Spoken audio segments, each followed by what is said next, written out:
Right now, you're lying in bed, phone in hand, brain won't shut up. You've tried music, too boring, podcasts, too energetic. You need something that distracts your racing thoughts without keeping you awake. That's why I made this. 2 hours, no sudden loud noises, just calm, continuous exploration of why your brain does what it does. For months, you've been asking for longer content, something you can fall asleep to.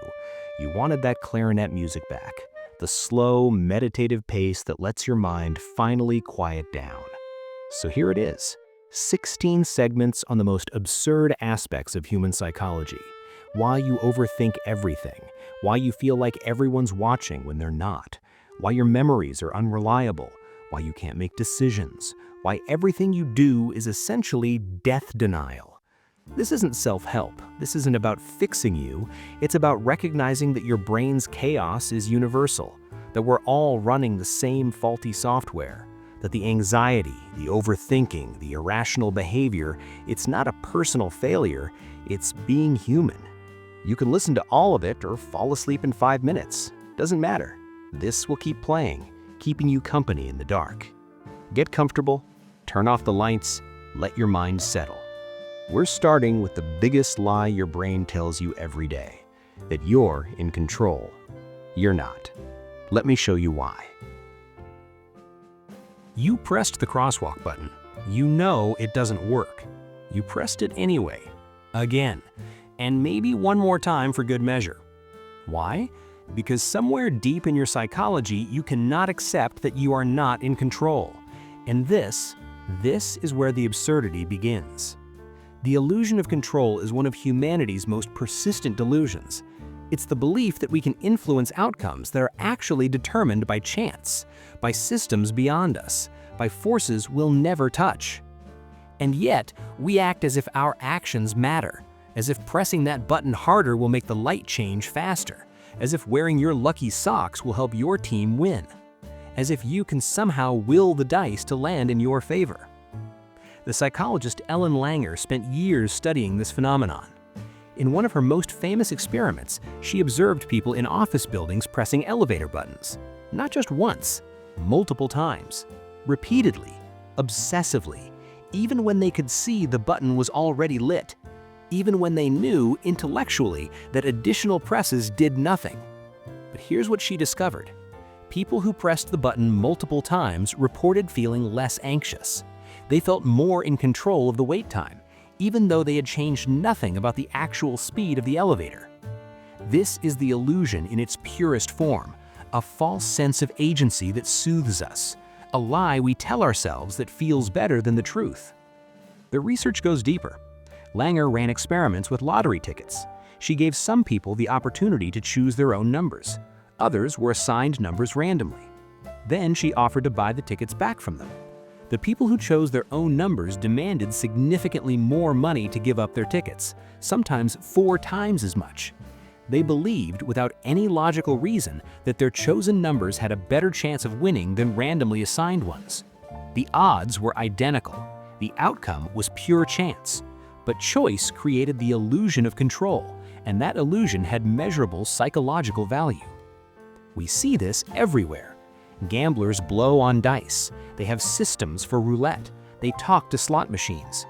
Athletes perform elaborate pre-game rituals, the same breakfast, the same socks, the same route to the stadium, convinced that these behaviors influence the outcome of the game. They don't, but the illusion persists, because the alternative, accepting that we are mostly passengers in our own lives, is unbearable.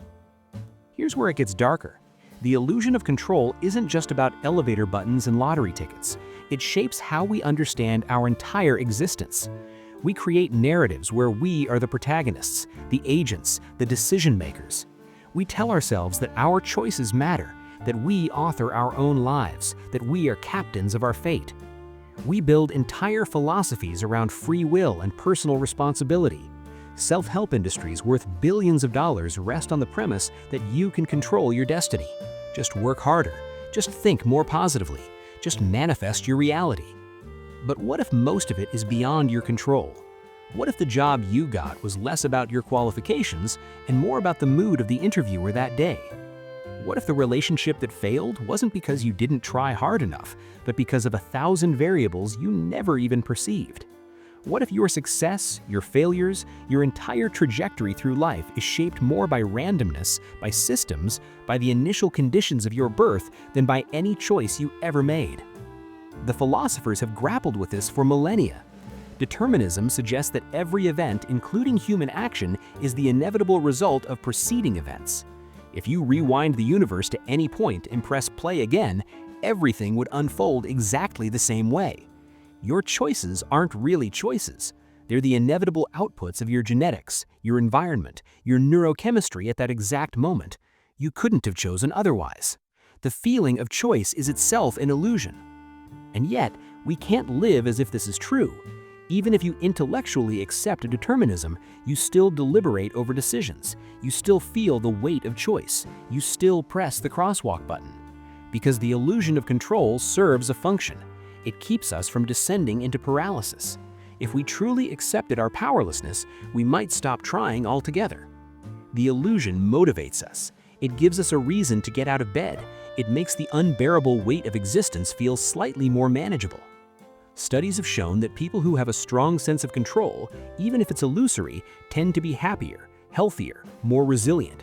They recover from illness faster. They persist longer in the face of challenges. The delusion is protective. But here's the absurdity. We need the lie to function, yet knowing it's a lie doesn't free us from it.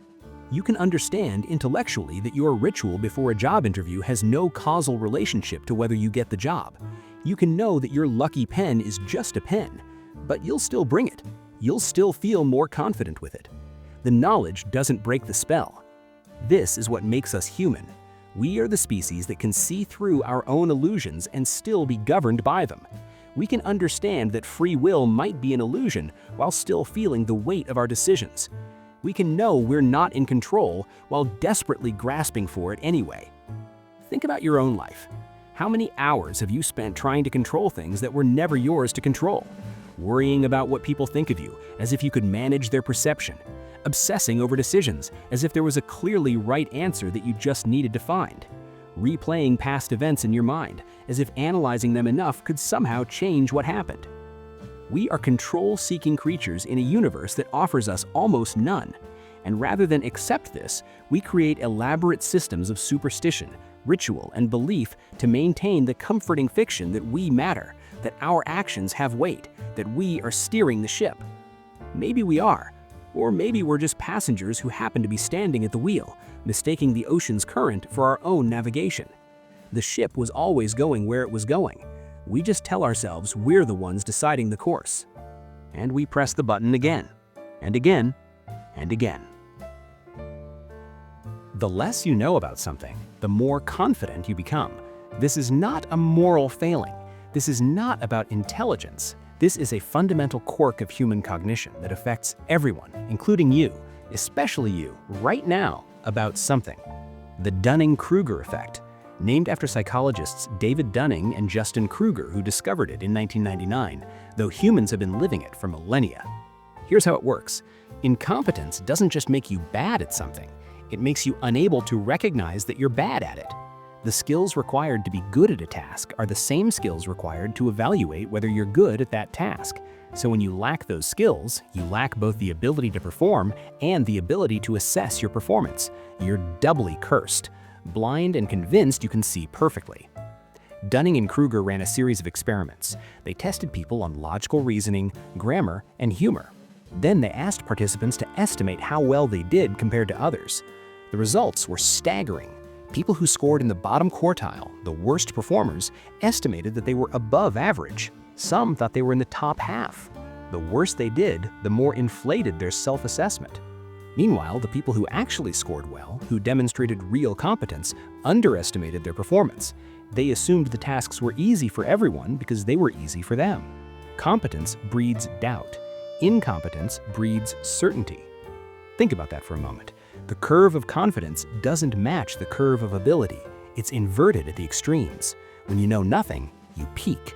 When you know a lot, you second-guess yourself. The journey from ignorance to expertise looks like this. You start knowing nothing and feeling confident. Then you learn a little and realize how much you don't know. your confidence crashes. This is called the valley of despair. You keep learning. Slowly, painfully, your competence increases and your confidence rebuilds. But it's a different kind of confidence now.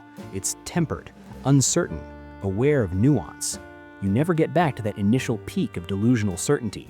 Except most people never make the journey. They camp out at the peak of Mount Stupid, convinced they've reached the summit, unaware that the actual mountain is somewhere beyond the clouds. You see this everywhere. The person with no medical training who's absolutely certain about what's wrong with you. The armchair economist who knows exactly how to fix the global economy. The guy who watched 3 YouTube videos and now wants to debate climate scientists.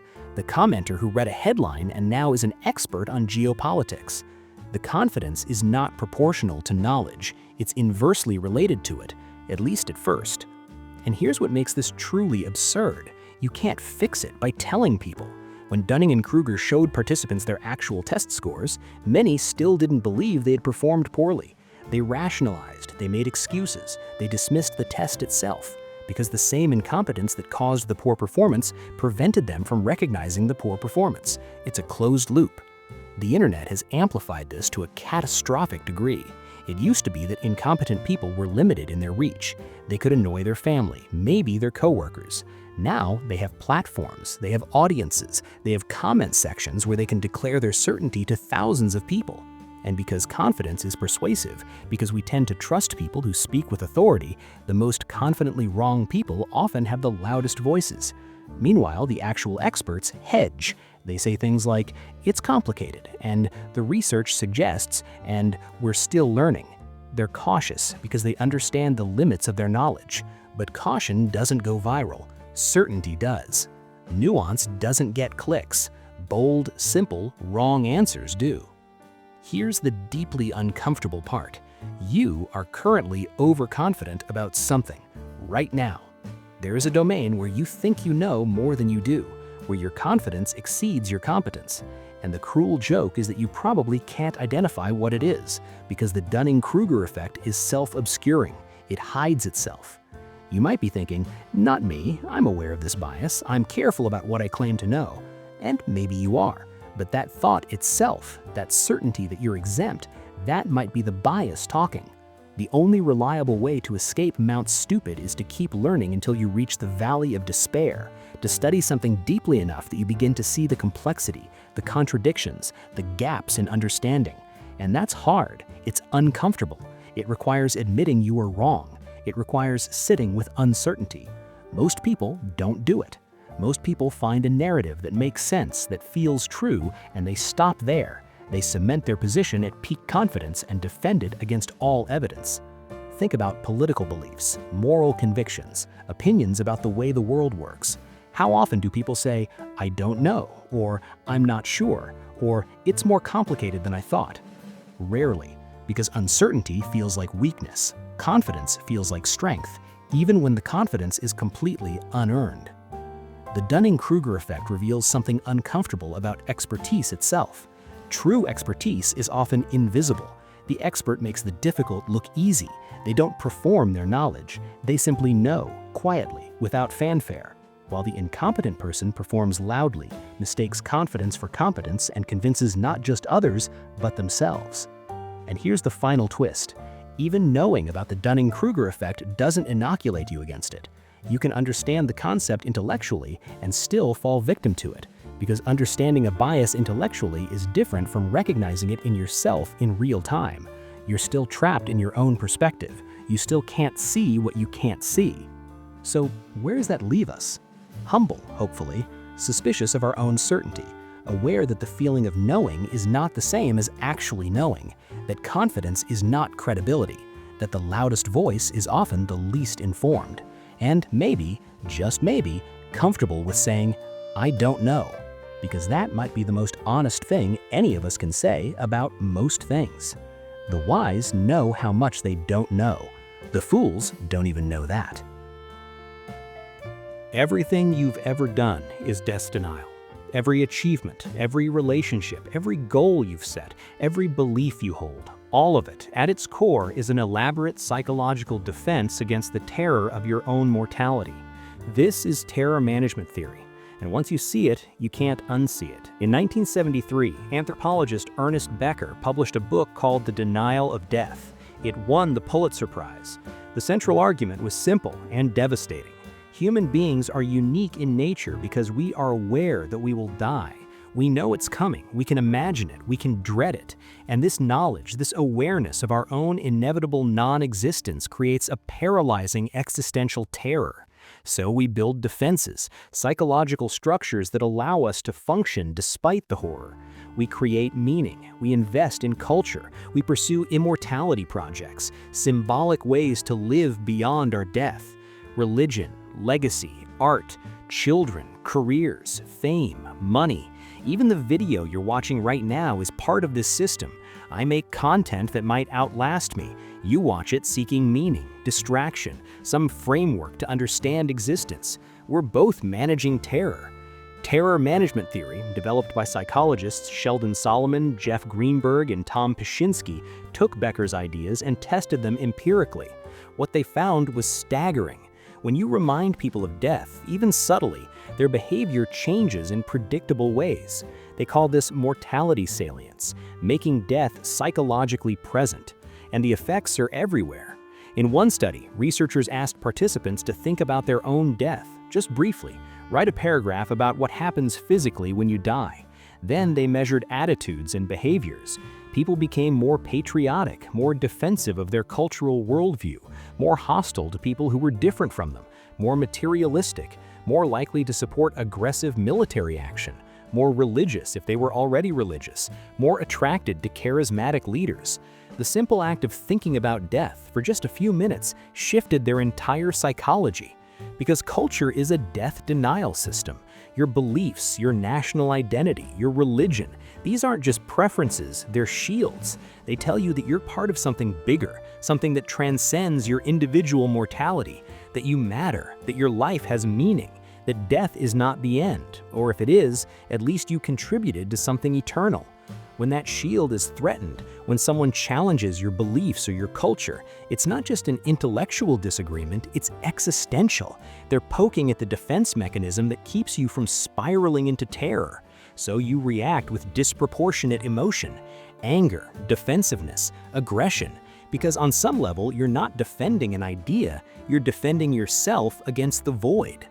Think about how we treat people who remind us of death. The elderly, the sick, the dying. We segregate them, put them in homes, hospitals, places where we don't have to see them.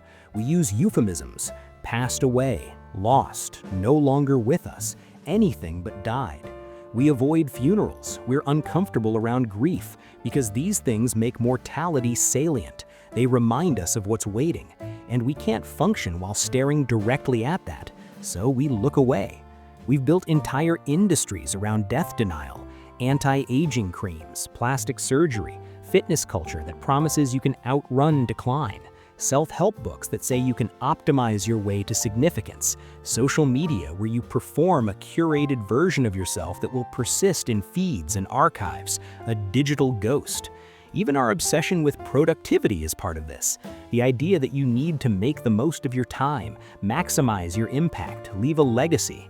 Why? Because time is running out. Because you will die, and you need to matter before you don't. Terror management theory explains so much of modern life, why people cling to ideologies even when they're demonstrably harmful, why we're tribalistic, why we need heroes and villains, why we accumulate wealth we'll never spend, why we chase fame, why we have children and desperately try to shape them into extensions of ourselves, why we write books, make art, build companies. We're all trying to matter, to last, to deny the fundamental fact that we are temporary. And here's the really dark part. It works. People with strong cultural worldviews, with clear belief systems, with symbolic immortality projects, they handle mortality salience better. They're less anxious, more resilient. The delusion is functional, believing you're part of something eternal, that your life has cosmic significance, that death is not the end, or if it is, at least you contributed to something eternal. This helps you cope. It doesn't matter if it's true, it matters that it works. But what happens when the delusion cracks? When you lose faith in the worldview that was protecting you? when the Immortality project fails, when you realize that your legacy won't last, that you'll be forgotten, that nothing you do will echo into eternity. That's when the terror breaks through, and you're left staring at the reality that Ernest Becker described. You are a symbolic self, a creature of meaning, housed in a physical body that will decay and die. You are a god who shits, aware of infinity, trapped in flesh, consciousness cursed with an expiration date. Some people, when confronted with this, double down. They find a new ideology, a new project, a new way to deny.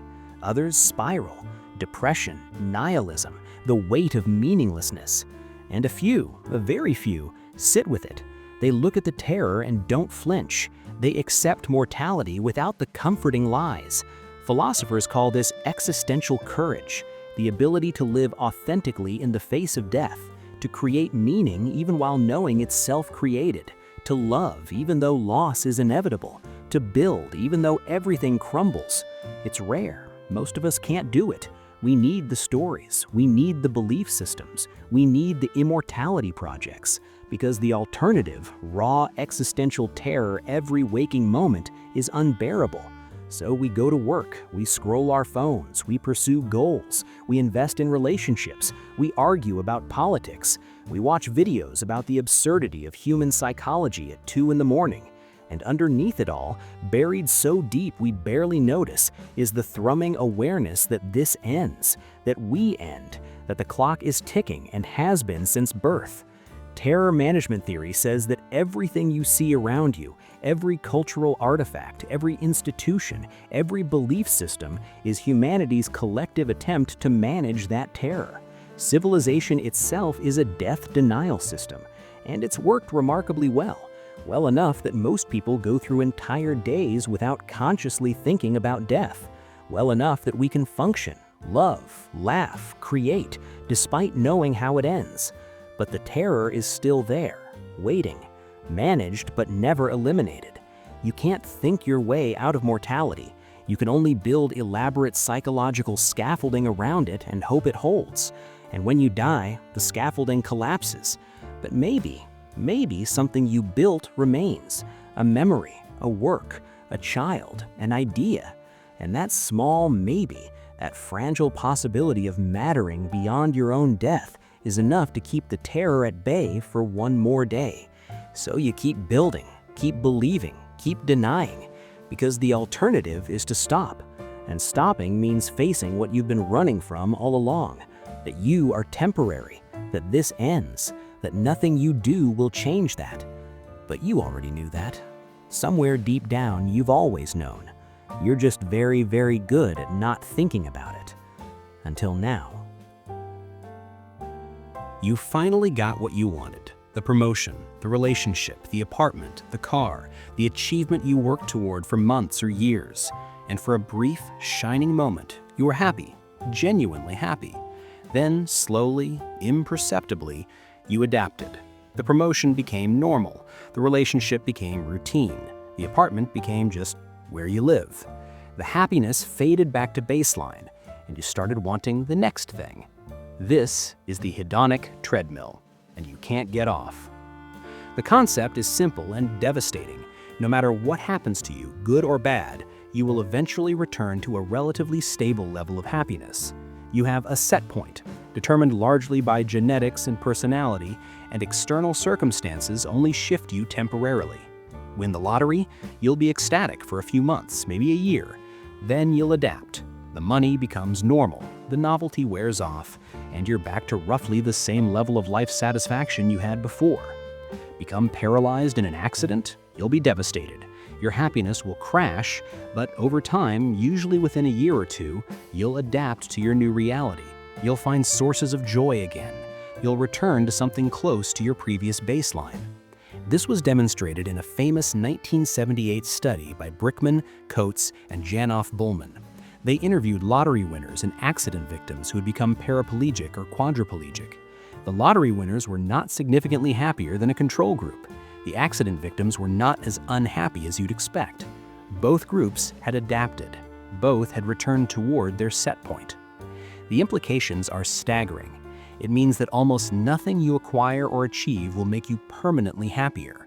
The hedonic treadmill will bring you back. You're running, constantly running, chasing the next thing that will finally make you happy. But the treadmill adjusts. It speeds up. What once felt like progress now feels like standing still. You need more to feel the same level of satisfaction. Psychologists call this hedonic adaptation. Your nervous system is designed to adapt to stimuli. It's an evolutionary feature, not a bug. If you remained overwhelmed by every pleasure or pain, you couldn't function. You'd be paralyzed by intensity. So your brain adjusts, it recalibrates, it sets a new baseline. The extraordinary becomes ordinary, and you need something more extraordinary to feel that hit of satisfaction again. This is why raises don't make you happy for long, why new possessions lose their shine, why even relationships, initially intoxicating, settle into comfortable monotony. The intensity fades, not because the thing itself changed, but because you changed, you adapted, you took it for granted. The treadmill rolled forward. Here's where it gets darker. If external circumstances don't determine long-term happiness, then what does? Your set point, which is largely genetic. Studies on twins suggest that about 50% of your happiness level is heritable. You inherit a predisposition to be generally happy or generally unhappy, and life events barely move the needle long-term. Think about what that means. You can work your entire life chasing success, wealth, status, love. You can achieve every goal, check every box, and you'll still return to roughly the same level of happiness you started with. The treadmill doesn't care about your achievements. It just keeps rolling. Some people respond to this by chasing harder, more money, more success, more pleasure, bigger and bigger hits to feel something. This is the logic of addiction, the logic of consumerism, the logic of a culture that tells you happiness is just one more purchase away. But it's not, it never is, because the treadmill adjusts faster than you can run. Others respond with nihilism. If nothing makes you happy long-term, why try? Why pursue anything? Why not just give up? This is depressive realism taken to its logical conclusion, the recognition that striving is futile because the treadmill is inescapable. But there's a third response, acceptance. You recognize the treadmill for what it is. You see that chasing permanent happiness through external achievement is a fool's errand, and you stop running. Not because you give up on life, but because you stop expecting life to deliver lasting satisfaction. You appreciate moments of joy without clinging to them. You endure moments of pain without catastrophizing. You recognize that both will pass, that adaptation is inevitable, that your emotional baseline is more or less fixed. And strangely, this acceptance can bring a kind of peace. Not happiness exactly, but something more sustainable, a reduction in the desperate striving, a recognition that you're enough as you are, right now, regardless of what you achieve or acquire, because achieving and acquiring won't fundamentally change how you feel anyway. The research on happiness supports this. Long-term life satisfaction is less about what happens to you and more about how you relate to what happens to you. Gratitude practices help, not because they change your circumstances, but because they interrupt adaptation. They make you notice what you've stopped noticing. Mindfulness helps, not because it makes you happier, but because it reduces the time you spend on the treadmill, chasing the next thing or ruminating on the last thing. Social connection helps, not because other people make you happy, but because relationships are one of the few things that don't fully adapt. Novelty in relationships, depth in relationships, these can continue to provide satisfaction because they keep changing. But even relationships settle. Even love becomes routine. Even the person you thought would complete you eventually becomes just the person you live with. The treadmill rolls on.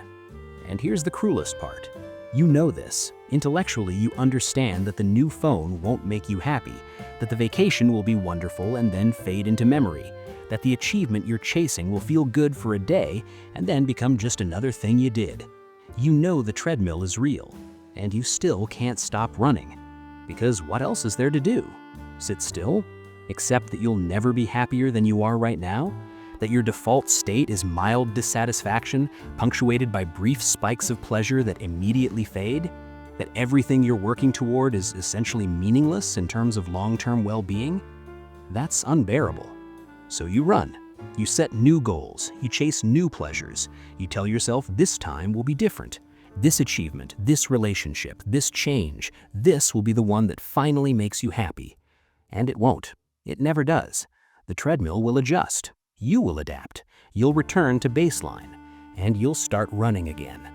Evolution designed you this way because contentment is dangerous. Satisfied animals don't strive. They don't compete. They don't survive. So your brain is wired for perpetual wanting, for constant striving, for never being quite satisfied. It's adaptive. It keeps you moving. It kept your ancestors alive.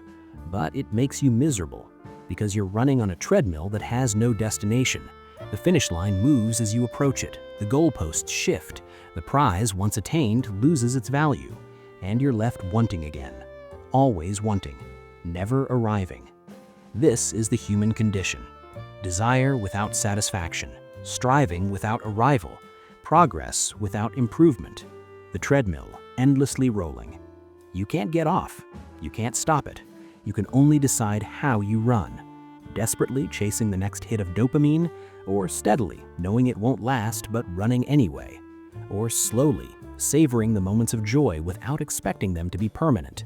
The treadmill doesn't care. It will recalibrate regardless. It will bring you to baseline. It will make the extraordinary ordinary.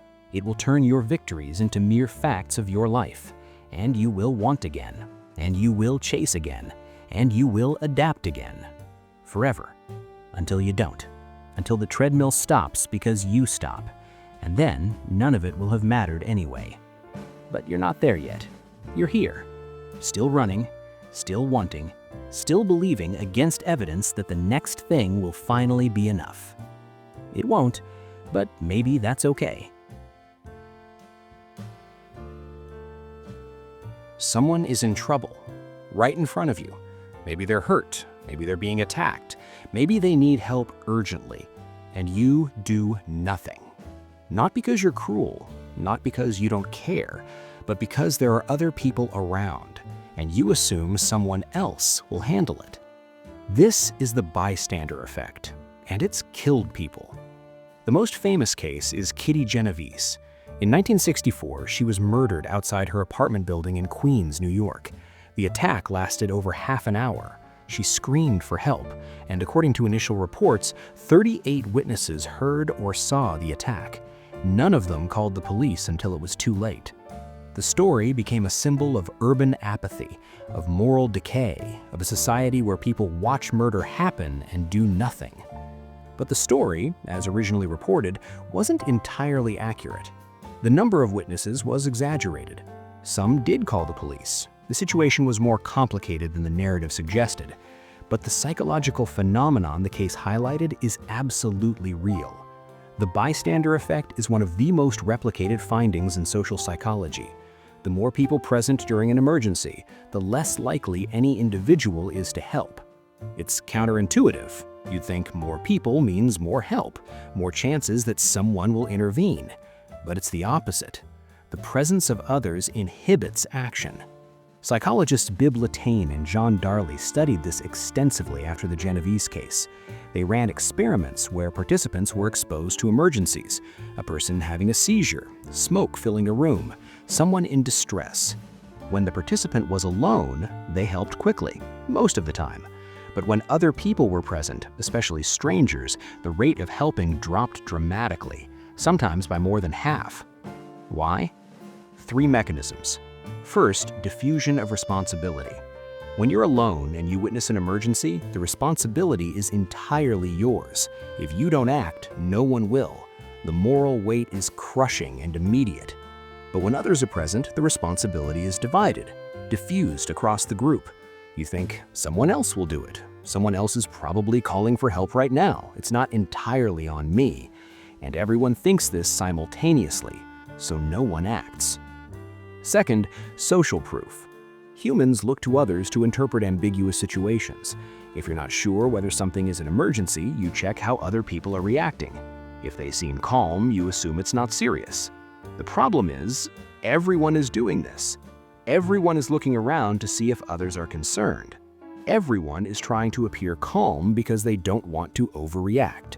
So the group collectively decides, through inaction and false calm that the situation is fine, even when it's not. Third, evaluation apprehension. You're afraid of being judged. What if you intervene and you're wrong? What if it's not actually an emergency and you look foolish? What if you make things worse? What if people think you're overreacting, being dramatic, trying to be a hero? So you hesitate. You wait for someone else to make the first move. And while you're waiting, the person who needs help is still in danger. These mechanisms compound. The more people present, the stronger each effect becomes. In a crowd, responsibility is maximally diffused. Social proof is maximally ambiguous because everyone is stone-faced. Evaluation apprehension is maximally high because more people are watching.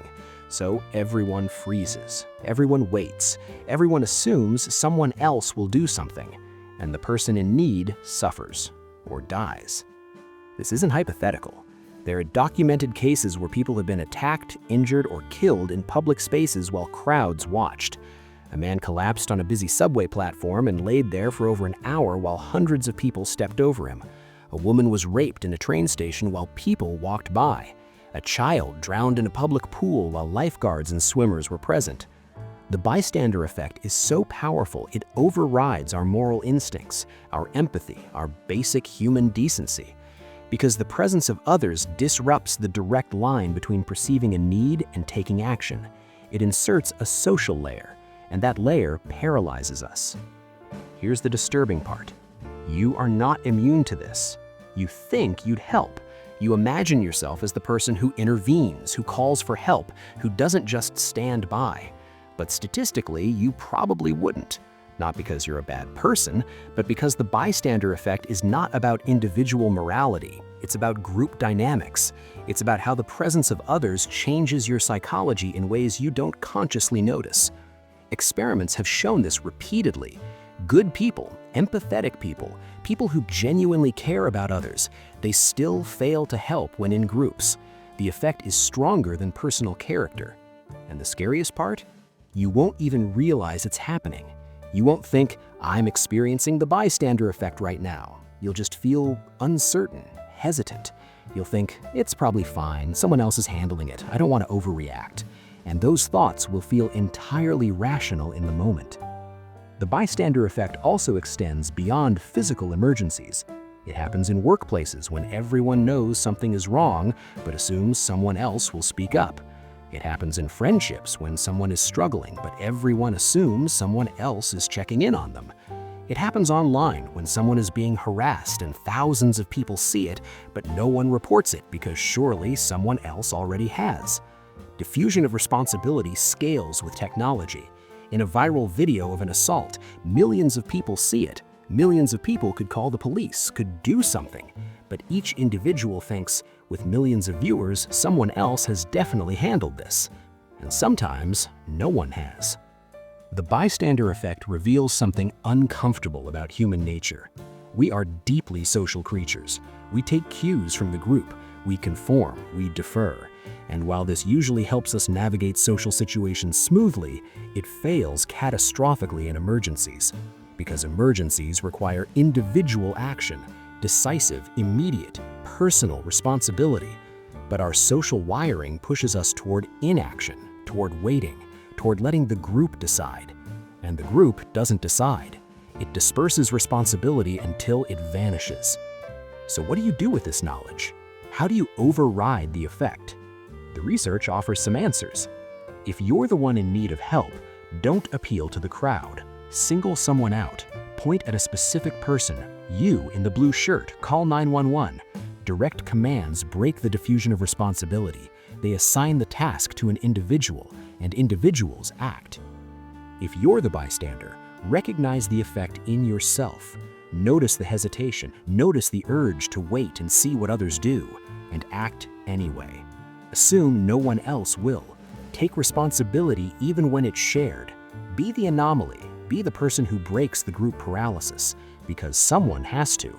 And if you're waiting for someone else, everyone is waiting, and no one moves. The bystander effect is a reminder that morality is not just about individual virtue. It's about context. It's about social dynamics. You can be a good person and still fail to act when it matters most. Not because you're bad, but because you're human. And humans are wired to look to others, to distribute responsibility, to avoid standing out. We are social animals, and sometimes being social makes us less humane, less able to respond to suffering, less willing to take the risk of helping. We become part of a crowd, and crowds, despite being made of individuals, act like something else entirely, something passive, something cold, something that watches and does nothing. You've probably been part of one. You've probably walked past someone in need because others were walking past. You've probably seen something wrong and assumed someone else would handle it. You've probably hesitated just long enough for the moment to pass. We all have, because the bystander effect is not an aberration, it's the default. It's how groups function. It's what happens when individual responsibility dissolves into collective inaction. And it's why sometimes, in a crowd of hundreds, no one helps, no one calls, no one intervenes, and someone suffers, alone, surrounded by people. You remember it clearly, the day it happened, where you were, what you were wearing, the exact words that were said. You can see it in your mind like a movie, every detail vivid and certain. Except it didn't happen, not the way you remember. Maybe it didn't happen at all. Your memory is not a recording, it's a story, and every time you remember, you rewrite it. This is the uncomfortable truth about human memory. It's unreliable, malleable, constantly changing, and worst of all, the confidence you feel about a memory has almost no correlation with its accuracy. You can be absolutely certain and completely wrong. Psychologist Elizabeth Loftus has spent decades studying this. Her work has overturned criminal convictions, changed how courts handle eyewitness testimony, and revealed just how fragile our grip on the past really is. In one famous experiment, she showed participants footage of a car accident. Afterward, she asked them questions. For some participants, she asked, how fast were the cars going when they hit each other? For others, she asked, how fast were the cars going when they smashed into each other? Just one word different, hit versus smashed. A week later, she asked all participants if they remembered seeing broken glass in the footage. There was no broken glass, but the participants who heard the word smashed were far more likely to remember seeing it. The language used in the question altered their memory. They didn't just misremember, they created a false detail. They saw something that wasn't there, and they were confident about it. Loftus went further. She wanted to see if she could implant entirely false memories, memories of events that never happened at all. She developed the lost in the mall technique. Researchers told participants about 4 childhood events. 3 were real, provided by family members. 1 was fake, being lost in a shopping mall as a child. The researchers described it in detail.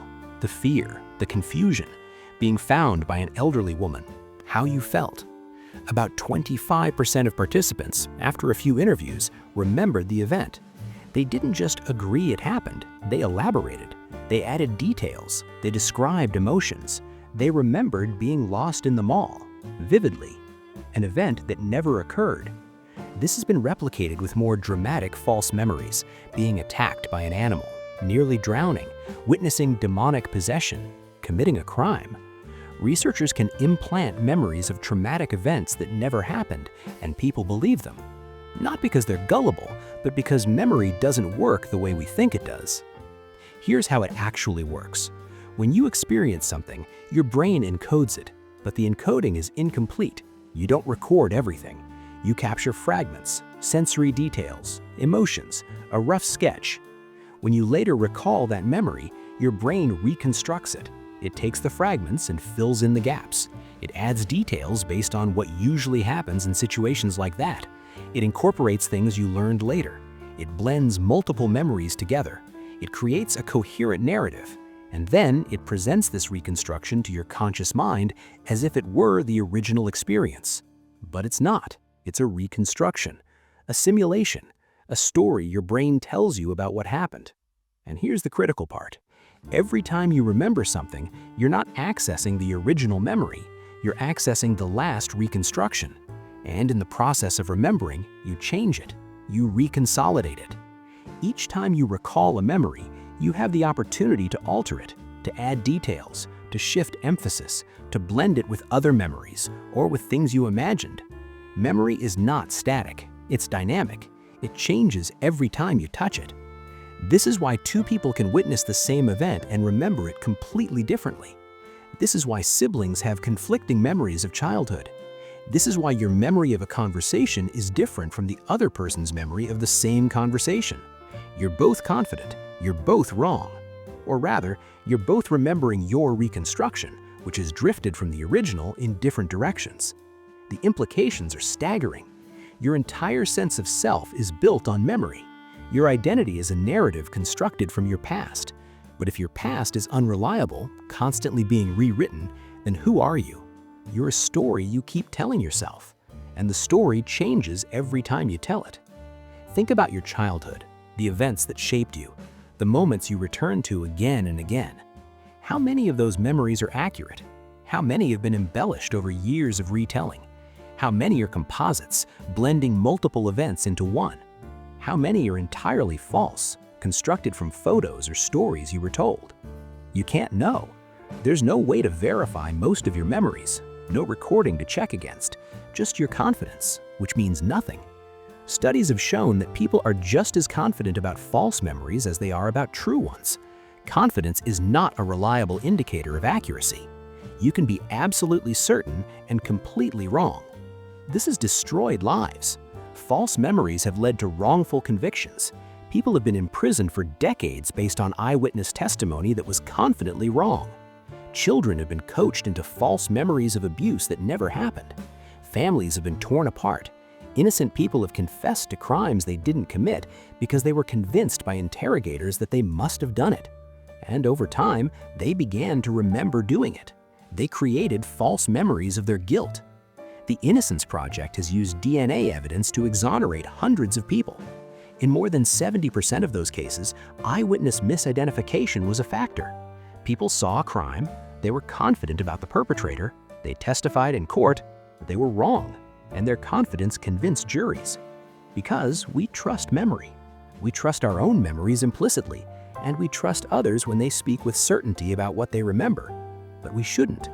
Memory is not reliable enough to bet someone's freedom on. It's not reliable enough to base your identity on. It's not reliable enough to trust without question. And yet, we have no choice. We live inside our memories. We navigate the world based on our past experiences. We make decisions based on what we remember learning. We build relationships based on shared memories. We tell ourselves stories about who we are based on what we remember doing. Memory is foundational. And it's fiction.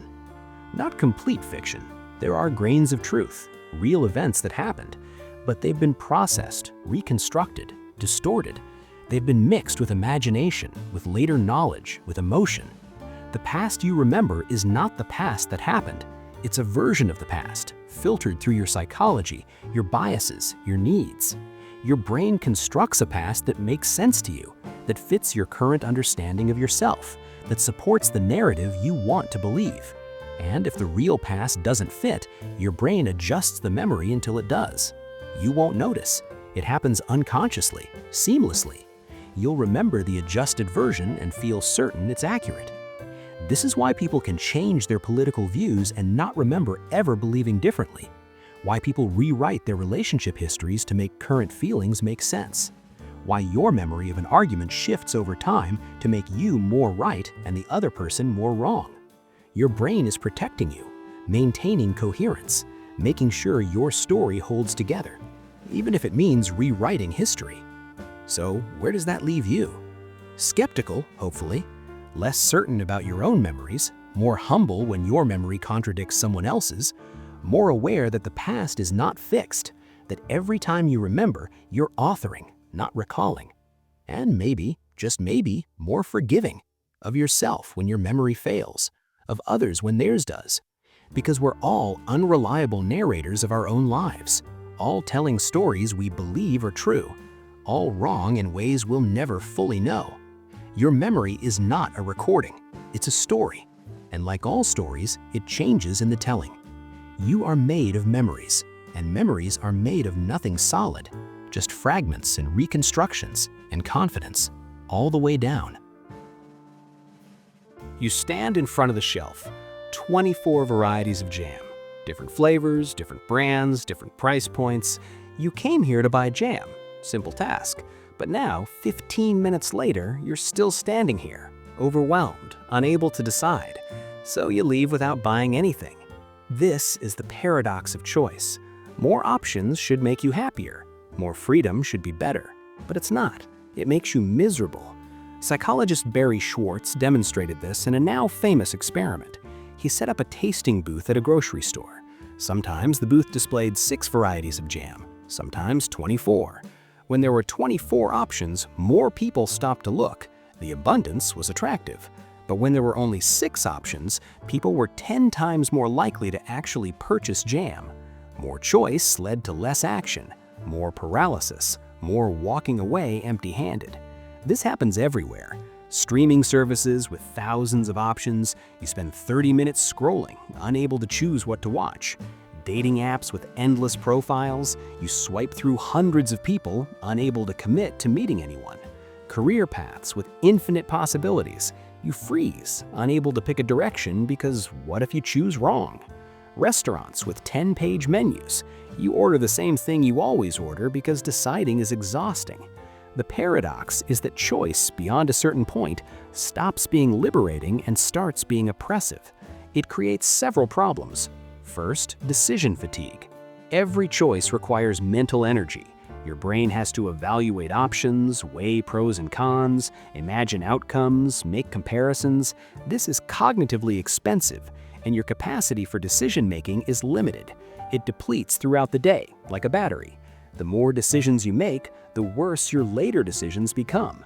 Or you stop deciding altogether. You avoid, you procrastinate, you stick with the default. Not because the default is good, but because choosing is too exhausting. Second, opportunity cost awareness. When there are only a few options, you choose the best one and move on. But when there are many options, you become painfully aware of everything you're giving up. Every choice you make means rejecting dozens of alternatives. Each of those alternatives has appealing features, and you can imagine how those features might have been better. So even after you decide, you're haunted by what you didn't choose. You wonder if you made the wrong call. You regret. You second guess. The abundance of choice makes satisfaction nearly impossible. Third, escalation of expectations. When you have limited options, your expectations are modest. You choose the best available and you're content. But when you have unlimited options, you expect to find the perfect one, the ideal jam, the perfect movie, the soulmate, the dream job. And since perfection doesn't exist, you're inevitably disappointed. Whatever you choose will fall short of what you imagined was possible. So you're less satisfied than if you'd had fewer options to begin with. Schwartz divides people into 2 categories, satisficers and maximizers. Satisficers have a threshold. Good enough. They evaluate options until they find one that meets their criteria, and then they stop. They don't agonize over whether a better option exists. They choose and move on.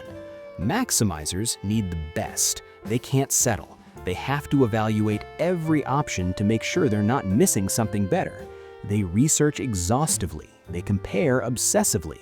They decide slowly and regret quickly. And they're miserable.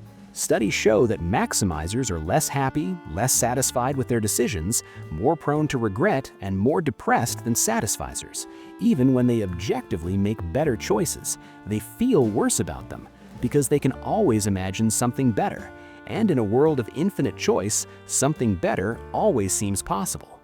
The internet has made this exponentially worse. You used to be limited by geography. You dated people in your town. You bought what was available at local stores. You chose from the jobs posted in the newspaper. Your options were constrained, and that constraint was, in a way, merciful. Now your options are global, infinite. You can date anyone, anywhere, buy anything from anyone, work remotely for companies on the other side of the world, learn anything, be anything. The possibilities are endless, and it's paralyzing. Because how do you choose when you could choose anything? How do you commit when something better might be one swipe away? How do you be satisfied when you're constantly aware of alternatives? You don't. You keep your options open. You keep searching. You keep comparing. You never fully commit because commitment means foreclosing possibilities, and foreclosing possibilities feels like loss. This shows up in relationships. People stay in mediocre relationships longer because they're afraid of choosing wrong, or they leave good relationships because they wonder if someone better exists. They're on dating apps while in relationships, just checking, just keeping options open. They can't commit because commitment means saying no to everyone else. And what if everyone else includes the perfect person? They'll never know.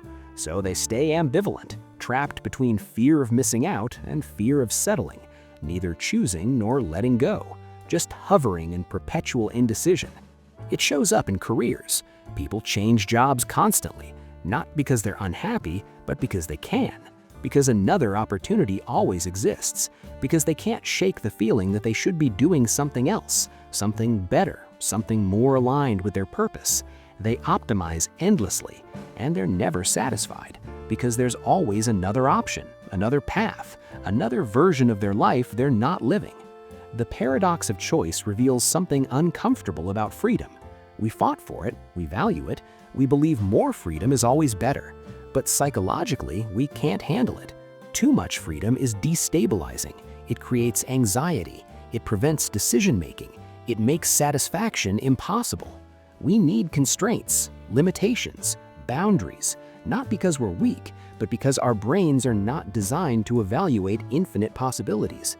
We evolved in environments with limited options: hunt or gather, fight or flee, stay or go. Binary choices, simple trade-offs.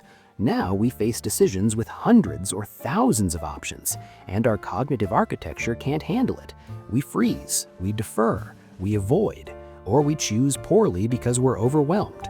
The solution, according to Schwartz, is to self-impose limits, to artificially constrain your choices, to become a satisficer instead of a maximizer, to choose what's good enough and stop there, to choose and commit without looking back, to accept that you'll never know if a better option existed because you're not going to keep searching.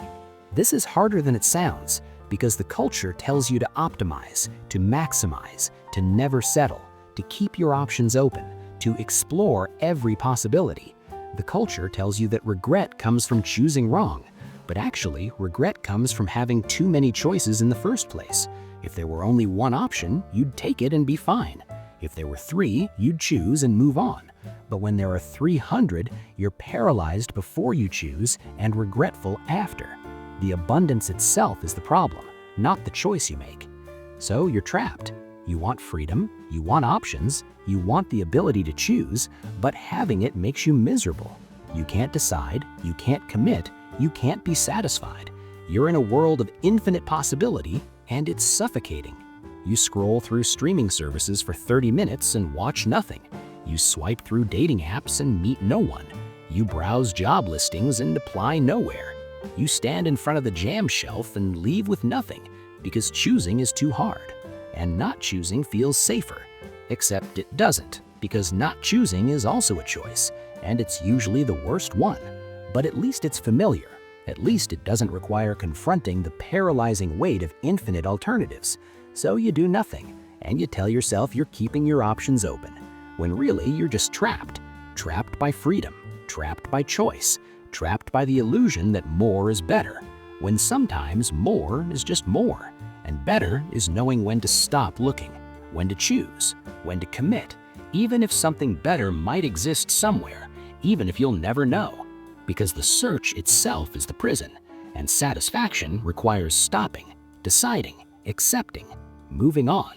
But you're still scrolling, still swiping, still searching, still waiting for the perfect option to reveal itself. It won't. There is no perfect option.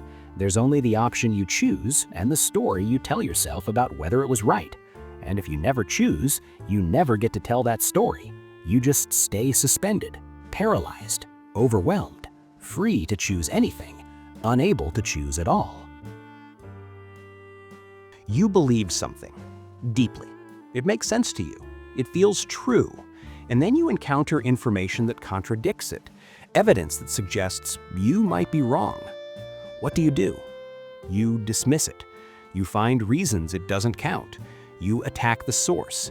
You reinterpret it to fit what you already believe, or you ignore it entirely. This is confirmation bias, and it's running in the background of your mind right now. Confirmation bias is the tendency to search for, interpret, favor, and recall information in a way that confirms what you already believe. You don't evaluate evidence objectively, you evaluate it through the lens of your existing beliefs, and that lens distorts everything. It's not that you're dishonest, you're not consciously lying to yourself. It's that your brain is designed to protect your worldview, to maintain coherence, to avoid the discomfort of being wrong. So it filters reality. It shows you what supports your beliefs and hides what contradicts them, and you never notice it's happening. Psychologist Peter Wason demonstrated this in a simple experiment. He gave participants a sequence of 3 numbers, 2, 4, 6. He told them this sequence follows a rule. Their job was to figure out the rule by generating their own sequences and asking if they fit. Most people formed a hypothesis immediately. The rule is add 2 each time, or the rule is even numbers increasing by 2. Then they tested sequences that confirmed their hypothesis. 4, 6, 8, yes, that fits. 10, 12, 14, yes, that fits. They kept testing confirmatory examples, and they became more confident. Eventually, they announced their rule, and they were wrong. The actual rule was much simpler, any 3 increasing numbers. Their hypothesis was too narrow, but they never tested it. They never tried sequences that might disconfirm it, like 2, 5, 9, or 1, 50, 100. They only tested sequences they expected to work, so they confirmed their wrong hypothesis over and over until they were certain. This is what we do constantly. We form beliefs, then we look for evidence that supports them. We read articles that agree with us, we follow people who think like us, we interpret ambiguous information as supporting our view, we remember the hits and forget the misses, and we become more confident in beliefs that might be completely wrong, because we've surrounded ourselves with confirmation. The echo chamber is not just external. It's not just about social media algorithms showing you content you agree with, though that's part of it. The echo chamber is internal.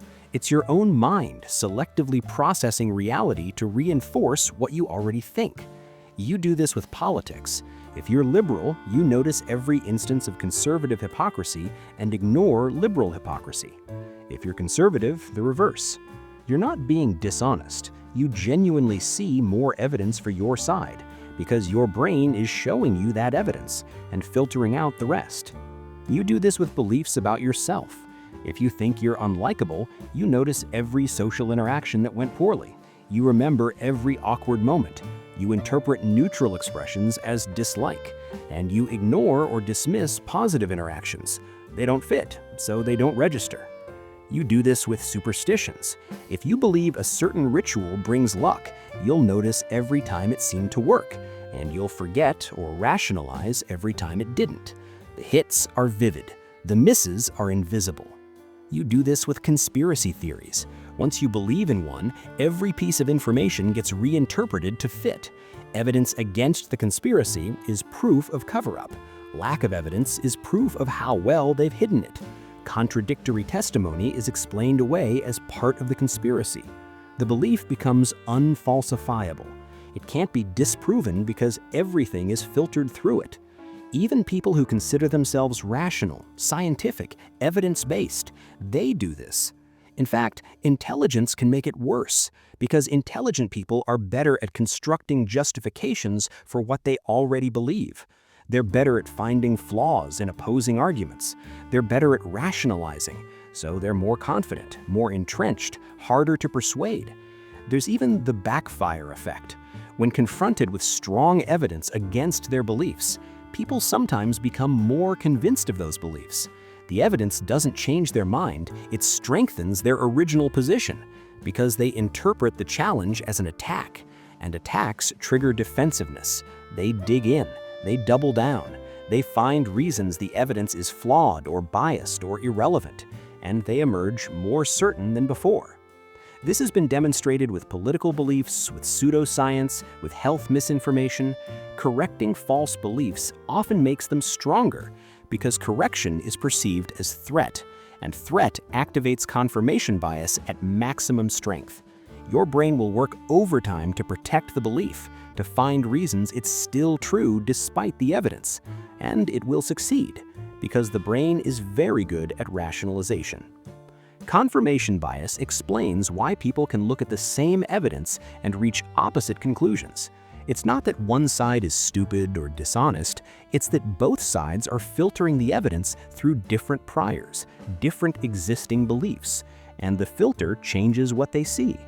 Two people watch the same video of a police interaction. One sees excessive force, the other sees justified response. Same footage, different beliefs about police and about the people they interact with, different filters, different conclusions. Two people read the same study on climate change. One sees alarming evidence of human impact, the other sees natural variation and flawed methodology. Same data, different beliefs about science, about politics, about corporate interests, different interpretations. They're both experiencing confirmation bias. They're both certain they're being objective. And they're both wrong, because objectivity is nearly impossible when you already have a belief. The belief hijacks your perception. It makes you see what you expect to see, and you can't turn it off. You can't just decide to be unbiased. The bias is unconscious, automatic.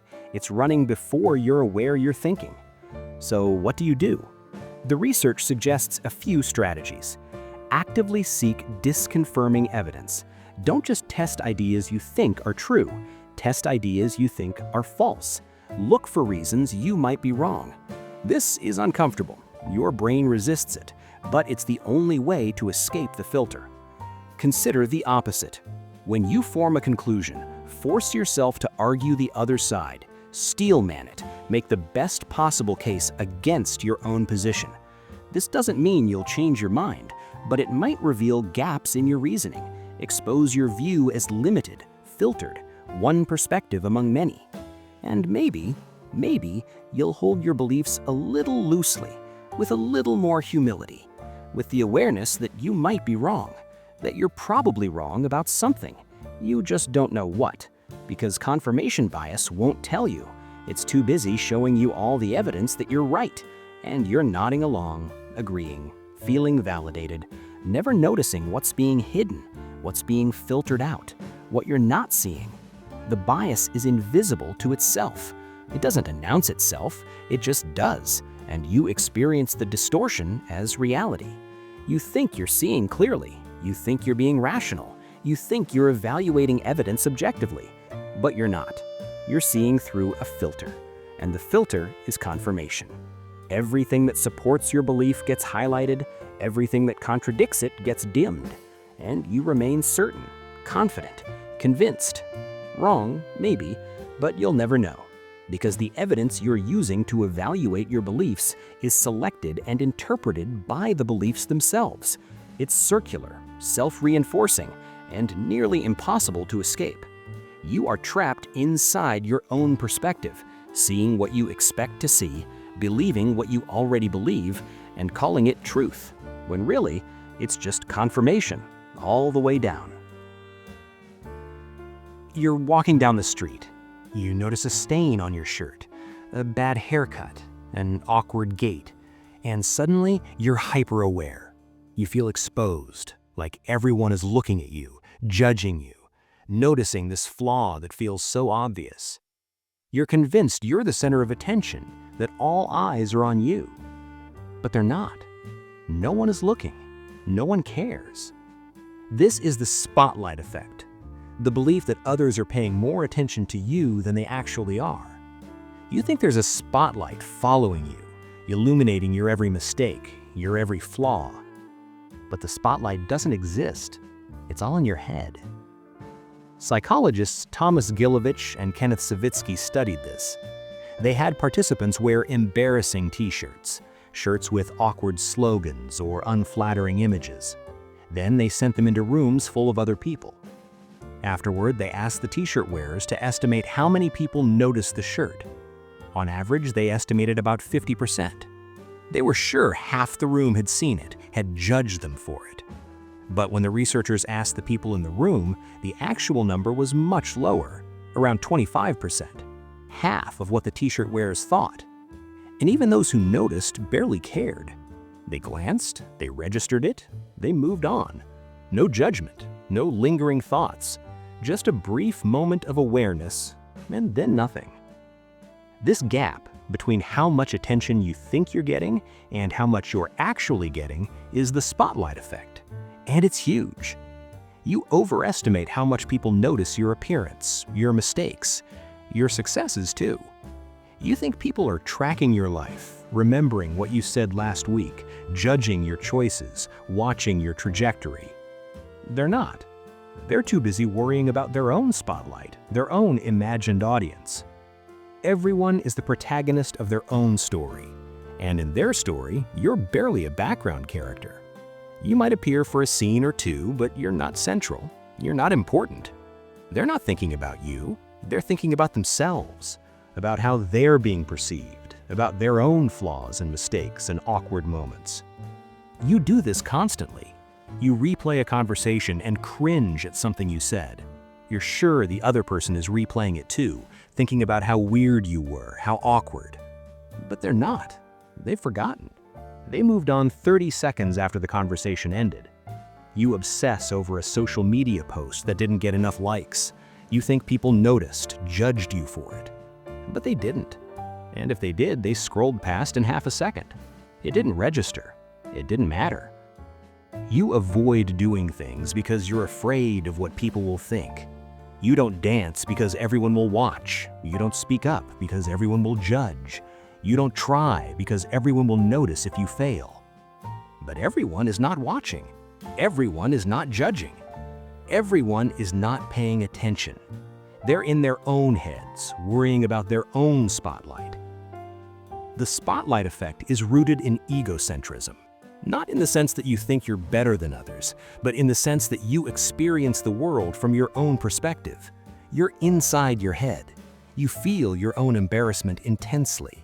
You're hyper-aware of your own flaws, and you assume others are equally aware, because you can't fully escape your own viewpoint. You can't see yourself the way others see you, which is barely, briefly, without much thought. Adolescence is peak spotlight effect. Teenagers feel intensely watched. Every mistake feels catastrophic. Every flaw feels magnified. Because they're hyper-aware of themselves, and they project that awareness onto others. They assume everyone is as focused on them as they are on themselves. Most grow out of it. Most realize eventually that people aren't paying that much attention, that you can mess up and the world doesn't end, that your embarrassing moment is forgotten almost immediately. But some never fully shake it. Some carry the spotlight into adulthood. They live as if they're constantly being observed, evaluated, judged, and it's paralyzing. It prevents risk, prevents authenticity, prevents showing up fully. Because showing up fully means being seen, and being seen feels dangerous when you believe everyone is watching. But here's the irony. The freedom you're seeking, the ability to be yourself without fear of judgment, it's already available, because no one's watching. The judgment you fear is mostly in your imagination. The audience you're performing for doesn't exist. People are too busy with their own lives to scrutinize yours.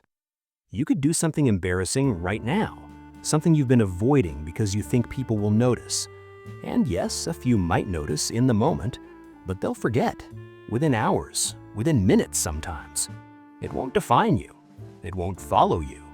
It will dissolve into the background noise of their day, and they'll return to thinking about themselves. This should be liberating. You're not the center of attention. You're not being watched. You're not being judged nearly as much as you think.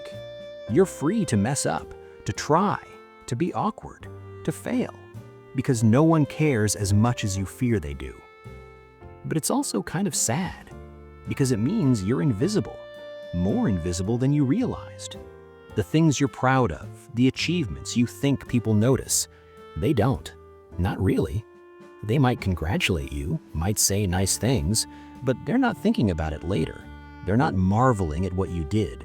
They've moved on. You matter less than you think. Both your failures and your successes, both your flaws and your strengths. People just aren't paying that much attention. They're bit players in your story, and you're a bit player in theirs. And everyone is convinced they're the star. Everyone is performing for an audience that isn't watching. The spotlight effect reveals the gap between internal experience and external reality. Inside your head, everything feels significant. Every choice feels weighty. Every interaction feels meaningful.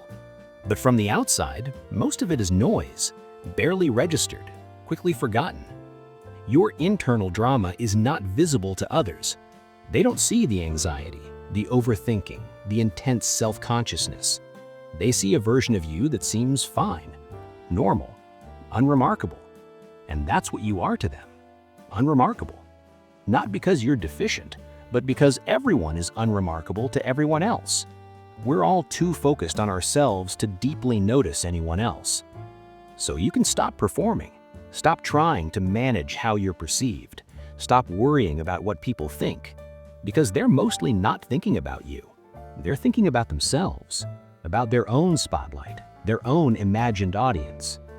You're free, freer than you realize. The prison is in your head. The spotlight is in your head.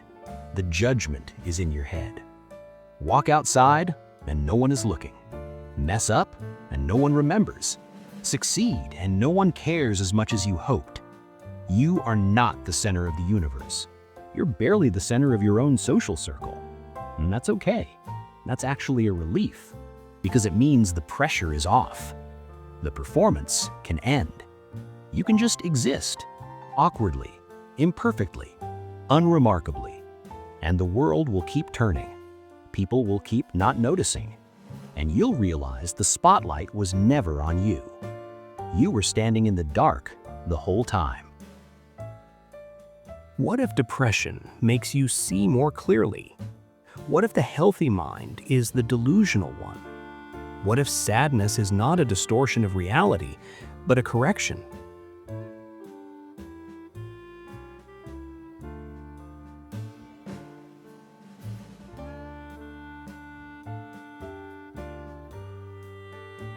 This is depressive realism, and it's one of the most uncomfortable findings in psychology.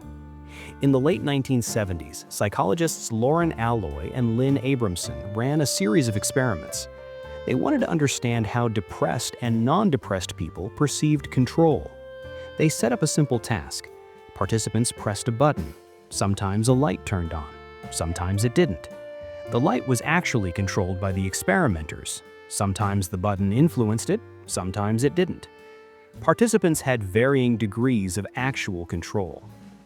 After the task, researchers asked participants how much control they thought they had. The non-depressed participants overestimated. When they had little control, they thought they had a lot. When they had no control, they still believed they were influencing the outcome. They saw patterns that weren't there. They believed they mattered more than they did. The depressed participants were accurate. When they had control, they recognized it. When they didn't, they said so. They saw the randomness. They didn't inflate their influence. They didn't create illusory patterns. They perceived reality more accurately than the healthy controls. This was disturbing. It suggested that mental health requires a certain level of delusion, that non-depressed people maintain their well-being by systematically distorting reality in a positive direction. They overestimate their control. They overestimate their abilities. They overestimate how much people like them. They see the world as more fair, more just, more meaningful than it is. These are called positive illusions, and they're protective. They buffer against despair. They motivate action. They make life feel worth living. But they're illusions. Meanwhile, depressed people see more clearly. They don't overestimate. They don't inflate. They assess situations with brutal accuracy. And that accuracy is depressing, because reality, unfiltered, is hard. It's random, It's indifferent. You have less control than you think. People care about you less than you assume. Your efforts don't always pay off. The universe is not fair, and you will die having mattered very little in the grand scheme. The non-depressed person doesn't dwell on this. They focus on the positive. They filter out the negative. They construct a narrative where things make sense, where their actions have meaning, where the future is hopeful. The depressed person can't do this. The filter is broken. They see the randomness, the futility, the indifference, and they can't unsee it. Further research has complicated the picture. Depressive realism doesn't hold in all contexts. Depressed people are accurate about some things and biased about others, particularly about themselves. They're overly negative about their own abilities and futures. So it's not that depression grants perfect clarity. It's more that depression removes certain positive distortions. And without those distortions, reality looks darker, more hopeless, closer to what it actually is.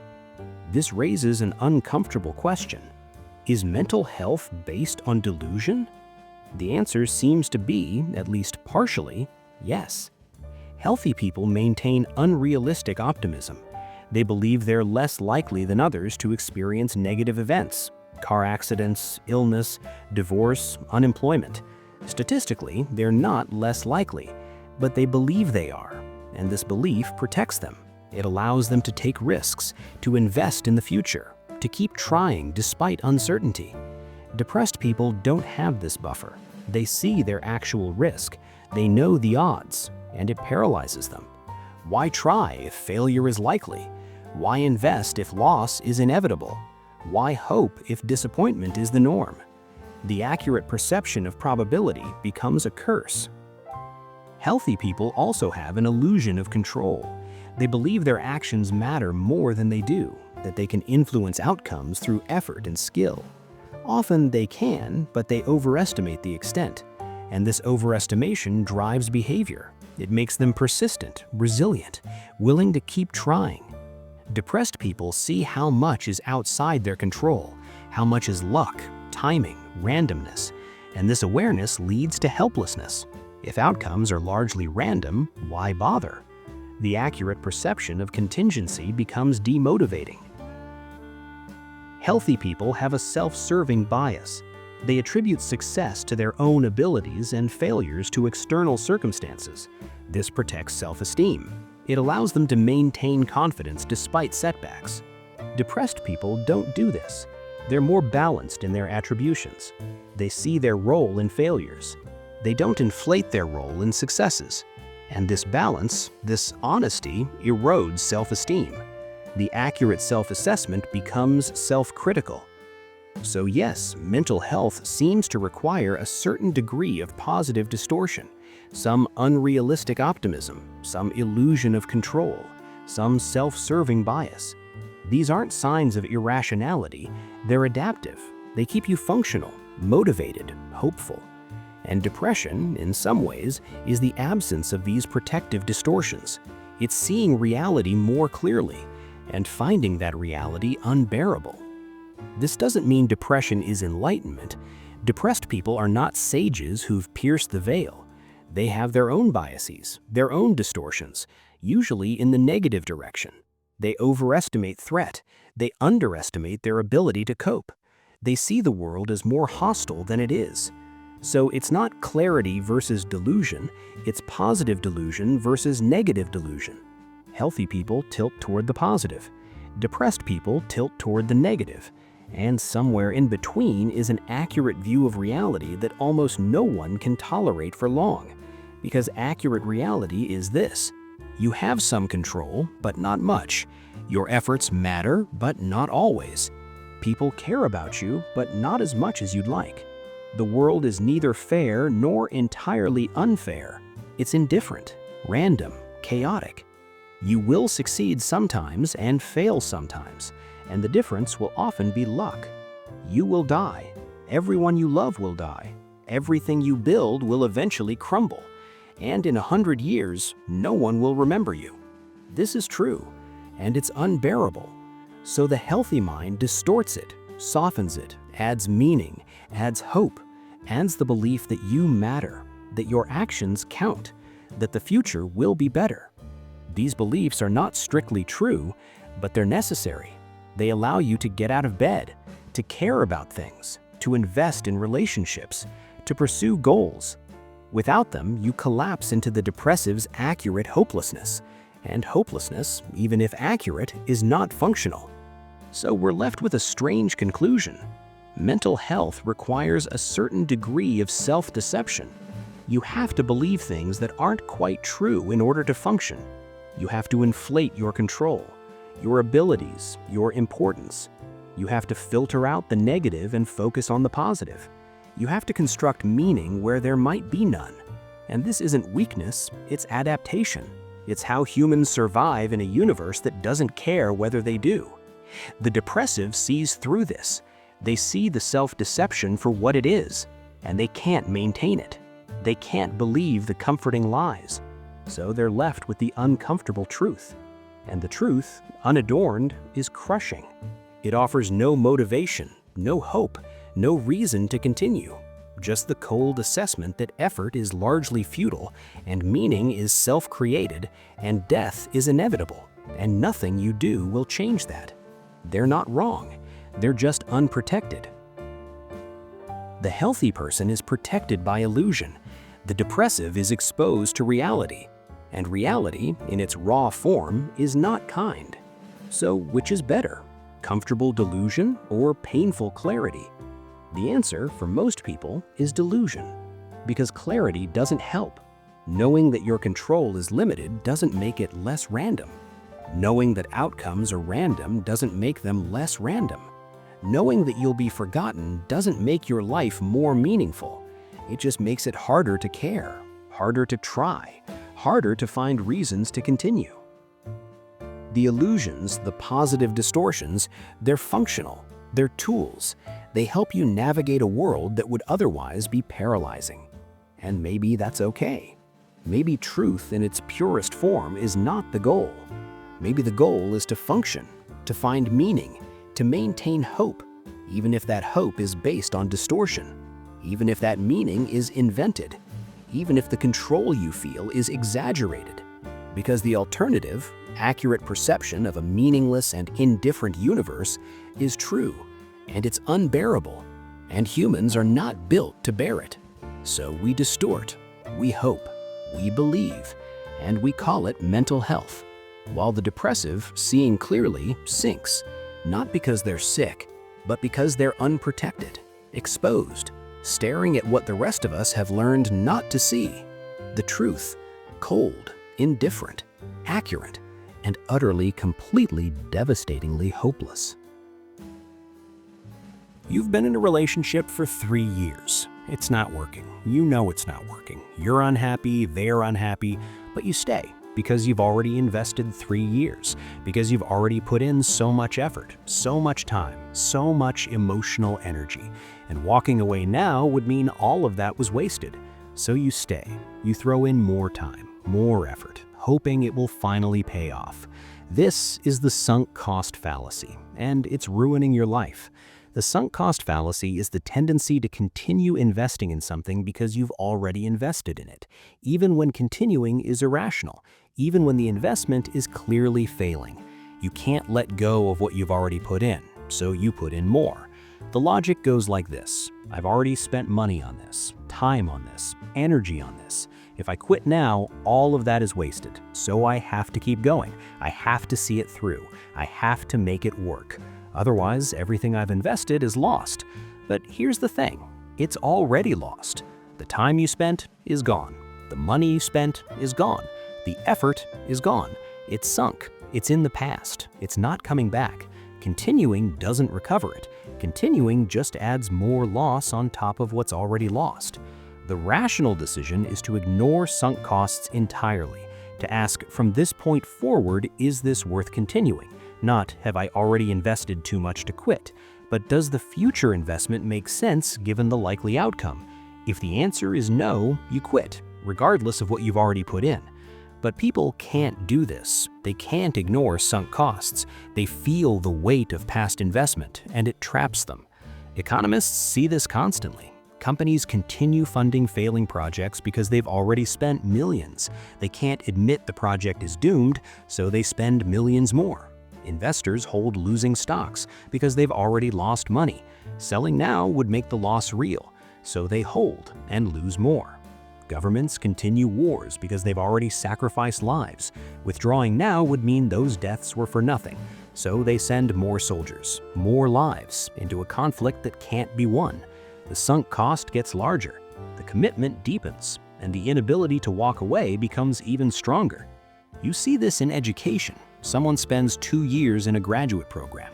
They realize it's not what they want. They're miserable. The career prospects are terrible, but they've already invested 2 years. If they quit now, those 2 years are wasted. So they finish. They spend 2 more years. They get the degree, and then they don't use it because they never wanted it in the first place. 4 years wasted instead of 2 because they couldn't let go of the sunk cost. You see this in careers. Someone stays in a job they hate for 10 years because they've already been there 10 years. They've invested in this company, built relationships, climbed the ladder. Leaving now would mean starting over, all that investment gone. So they stay another year, and they're miserable. But the sunk cost keeps growing, and walking away gets harder. You see this in personal projects. Someone spends months building something, a business, a creative work, a plan. It's not working, it's clearly not working, but they've put in so much time, so they keep going. They double down, they invest more months, more energy, hoping it will eventually pay off. It doesn't, but they can't stop, because stopping would mean admitting all that time was wasted, and they can't bear that. You see this in relationships. This is where the sunk cost fallacy is most painful.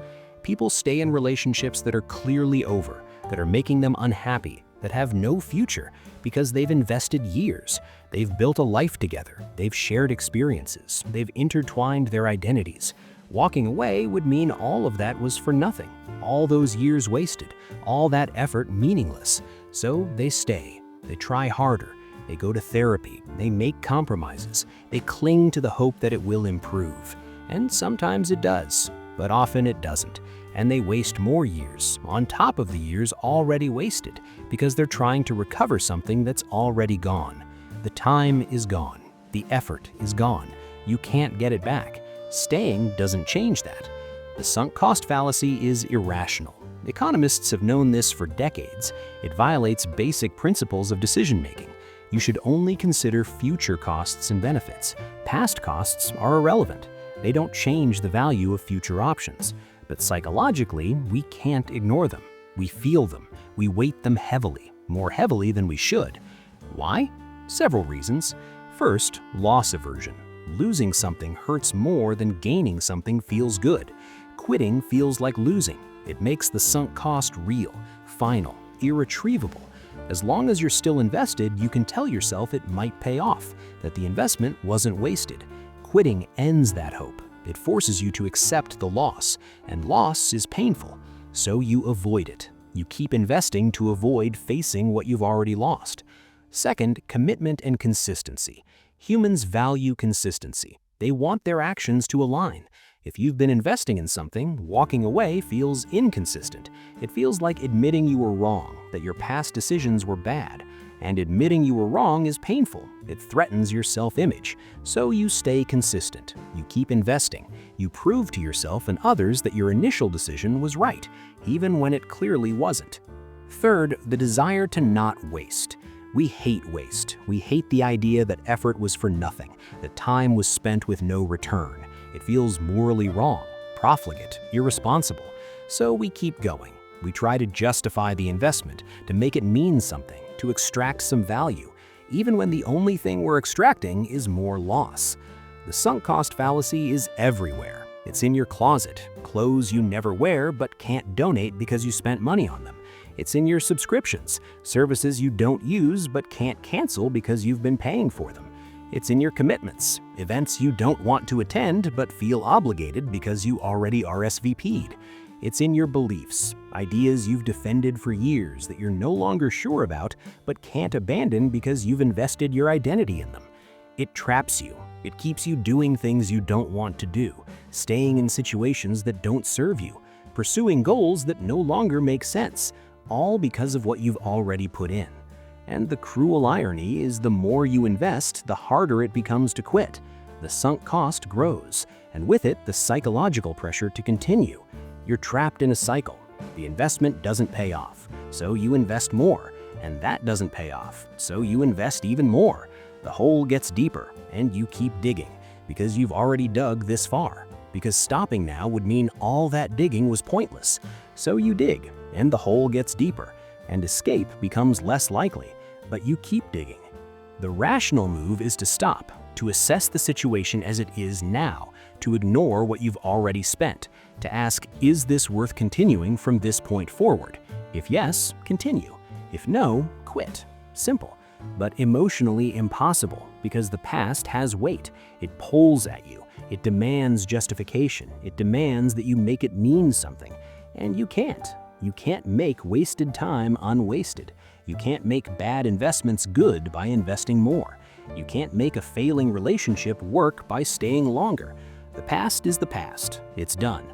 The only question is the future, and the sunk cost fallacy prevents you from seeing that. It keeps your eyes on what's already gone, on what you can't recover. And while you're staring backward, you keep moving forward in the wrong direction, adding more sunk costs, creating more loss, deepening the trap. So what do?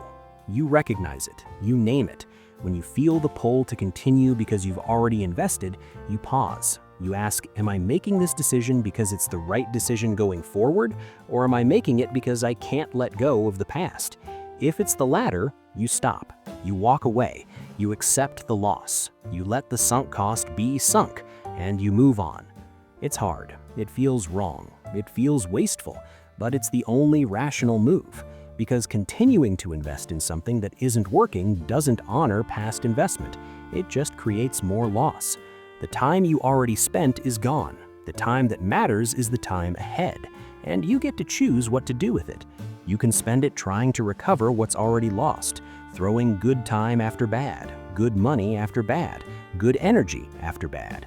Or you can cut your losses, accept that the past is past, and invest your future in something that actually has a chance. The sunk cost fallacy wants you to keep digging, to stay committed, to see it through. But sometimes the bravest thing you can do is stop, put down the shovel, climb out of the hole, and walk away, leaving the sunk cost where it belongs, in the past, irretrievable, but finally, no longer growing. You're walking down the street. You see a crowd gathered, people looking up, pointing. You don't know what they're looking at, but you stop. You look up too. You follow the crowd. This is social proof, the tendency to look to others to determine correct behavior, to assume that if everyone is doing something, it must be the right thing to do. And it controls you more than you realize. Social proof is a mental shortcut, a heuristic. When you're uncertain about how to act, you look at what others are doing and copy them. It's efficient, it saves cognitive effort, and most of the time it works. If everyone is running, you should probably run too. If everyone is avoiding something, you should probably avoid it too. The crowd has information you don't, and following the crowd is usually safer than striking out alone. But this shortcut has a dark side, because the crowd can be wrong, and when the crowd is wrong, following them leads you directly into error. Psychologist Solomon Asch demonstrated this in the 1950s. He ran a simple experiment. He showed participants a line. Then he showed them 3 comparison lines and asked which one matched the original. The answer was obvious, unambiguous. Anyone with functioning vision could see the correct answer. But Asch didn't test participants alone. He put them in groups where everyone else was a confederate, an actor instructed to give the wrong answer. The participant sat near the end. They watched as person after person confidently chose the wrong line, an obviously wrong line. And then it was their turn. What did they do? 75% conformed at least once. They gave the wrong answer, the answer the group gave, even though they could see it was wrong, even though their eyes told them otherwise. They looked at the group and they followed. When interviewed afterward, most knew the right answer. They saw it clearly, but they didn't trust their own perception. They assumed the group knew something they didn't, or they didn't want to stand out, didn't want to be the one dissenting voice. so they went along. They denied the evidence of their own senses because the group said otherwise. This is social proof at its most disturbing. It can override reality. It can make you doubt what you see, what you know. Because if everyone else sees it differently, maybe you're wrong, maybe you're missing something. Maybe the group knows better, and you conform. Not because you're weak, not because you're stupid, but because you're human, and humans are social animals. We evolved in groups, and in groups, going along is usually adaptive. Disagreeing with the group can get you ostracized, excluded. In ancestral environments, exclusion meant death, so we're wired to conform, to fit in, to follow the majority, even when the majority is clearly wrong. You do this constantly. You laugh at jokes you don't find funny because everyone else is laughing. You applaud performances you didn't enjoy because everyone else is applauding. You adopt opinions you're not sure about because everyone in your social circle holds them. You buy products you don't need because everyone else is buying them. You follow trends you don't care about because everyone else is following them. You do things you don't want to do because everyone else is doing them. The crowd moves, and you move with it, unconsciously, automatically. You think you're making independent decisions, but you're not. You're following social proof all the time. Fashion is social proof. There's nothing inherently better about this year's trends versus last year's, but everyone is wearing them, so you wear them too. To fit in, to signal that you're current, that you're part of the group. Not because you genuinely prefer the style, but because the crowd has decided this is what's acceptable now. And going against the crowd makes you stand out, makes you weird, unacceptable. Music is social proof. Songs become popular not necessarily because they're the best, but because they're popular. It's circular. People listen to what's popular, which makes it more popular, which makes more people listen. The quality is secondary. The crowd has decided this is what we listen to now, so you listen. You convince yourself you like it. Maybe you do, or maybe you're just following the proof. Restaurants are social proof. You choose the one with the line, because if there's line, it must be good. The crowd wouldn't wait for mediocrity, except sometimes they would. Sometimes the line is there because there's a line. People see the crowd and assume it's worth it, so they join, which makes the line longer, which attracts more people. The food might be average, but the social proof is strong. Beliefs are social proof. You adopt the politics of your community, the religion of your family, the values of your peer group, not because you've independently evaluated them and found them true, but because everyone around you believes them, and believing differently would isolate you, make you an outsider. So you conform. You take on the beliefs of the group, and you convince yourself you arrived at them independently, but you didn't. You followed the crowd, and the crowd isn't always right. Sometimes the crowd is profoundly wrong, and social proof will lead everyone off a cliff together. History is full of examples. Mass hysteria, witch hunts, financial bubbles, moral panics, genocides. These don't happen because individuals independently decide to do terrible things. They happen because the group does it, and individuals follow the group. The crowd moves in a direction, and each person looks around and sees everyone else moving that way, so they move too, assuming someone knows what's going on, assuming the crowd is right. And the crowd collectively does something horrific that no individual would have done alone. This is the banality of evil. Not that people are inherently evil, but that they follow the group. And when the group moves towards evil, they move with it. Because dissenting is hard. Standing alone is terrifying. Going against the crowd requires courage. And most people don't have it. So they conform. They participate. They rationalize. They tell themselves the crowd must be right, that so many people can't be wrong. Except they can. The crowd can be completely, catastrophically wrong, and social proof will carry you along with it. Unless you resist, unless you think independently, unless you trust your own judgment over the group's. But that's hard, because your brain is wired to trust the group, to look for consensus, to follow the majority. It feels safe, it feels right. Dissenting feels dangerous, uncertain, like you might be the one who's wrong. So you hesitate, you doubt yourself. You look around one more time, and you see everyone else doing it, so you do it too. You follow, even when you know better, even when your instincts scream otherwise. You follow the proof, the social proof, the crowd. Social media has made this worse, orders of magnitude worse. You can see what millions of people are doing, what they're believing, what they're outraged about, what they're buying, what they're supporting. And the pressure to conform is immense. The crowd is everywhere, visible, loud, immediate. You see what's trending, what's viral, what everyone is talking about, and you feel the pull to join, to participate, to add your voice to the chorus. Because not participating feels like being left out, being irrelevant, being outside the conversation. So you jump in, you retweet, you share, you adopt the outrage, you signal alignment, not because you've thought it through, but because the crowd is moving and you're moving with it. Algorithms amplify this. They show you what's popular, what's getting engagement, what the crowd is doing, and they hide what's not. So you see a distorted reality, a reality where everyone agrees, everyone is doing the same thing, everyone believes the same thing, and the pressure to conform becomes overwhelming. You think this is what everyone thinks, so you think it too. You think this is what everyone does, so you do it too. The crowd becomes your reality, and you lose the ability to think outside it. Social proof is not inherently bad. Sometimes the crowd is right. Sometimes following the majority is smart, adaptive, safe. But sometimes it's not. Sometimes the crowd is wrong, deluded, dangerous, and following them leads you into disaster. The problem is you can't always tell the difference. You can't know in the moment whether the crowd is right or wrong. So you have to make a choice.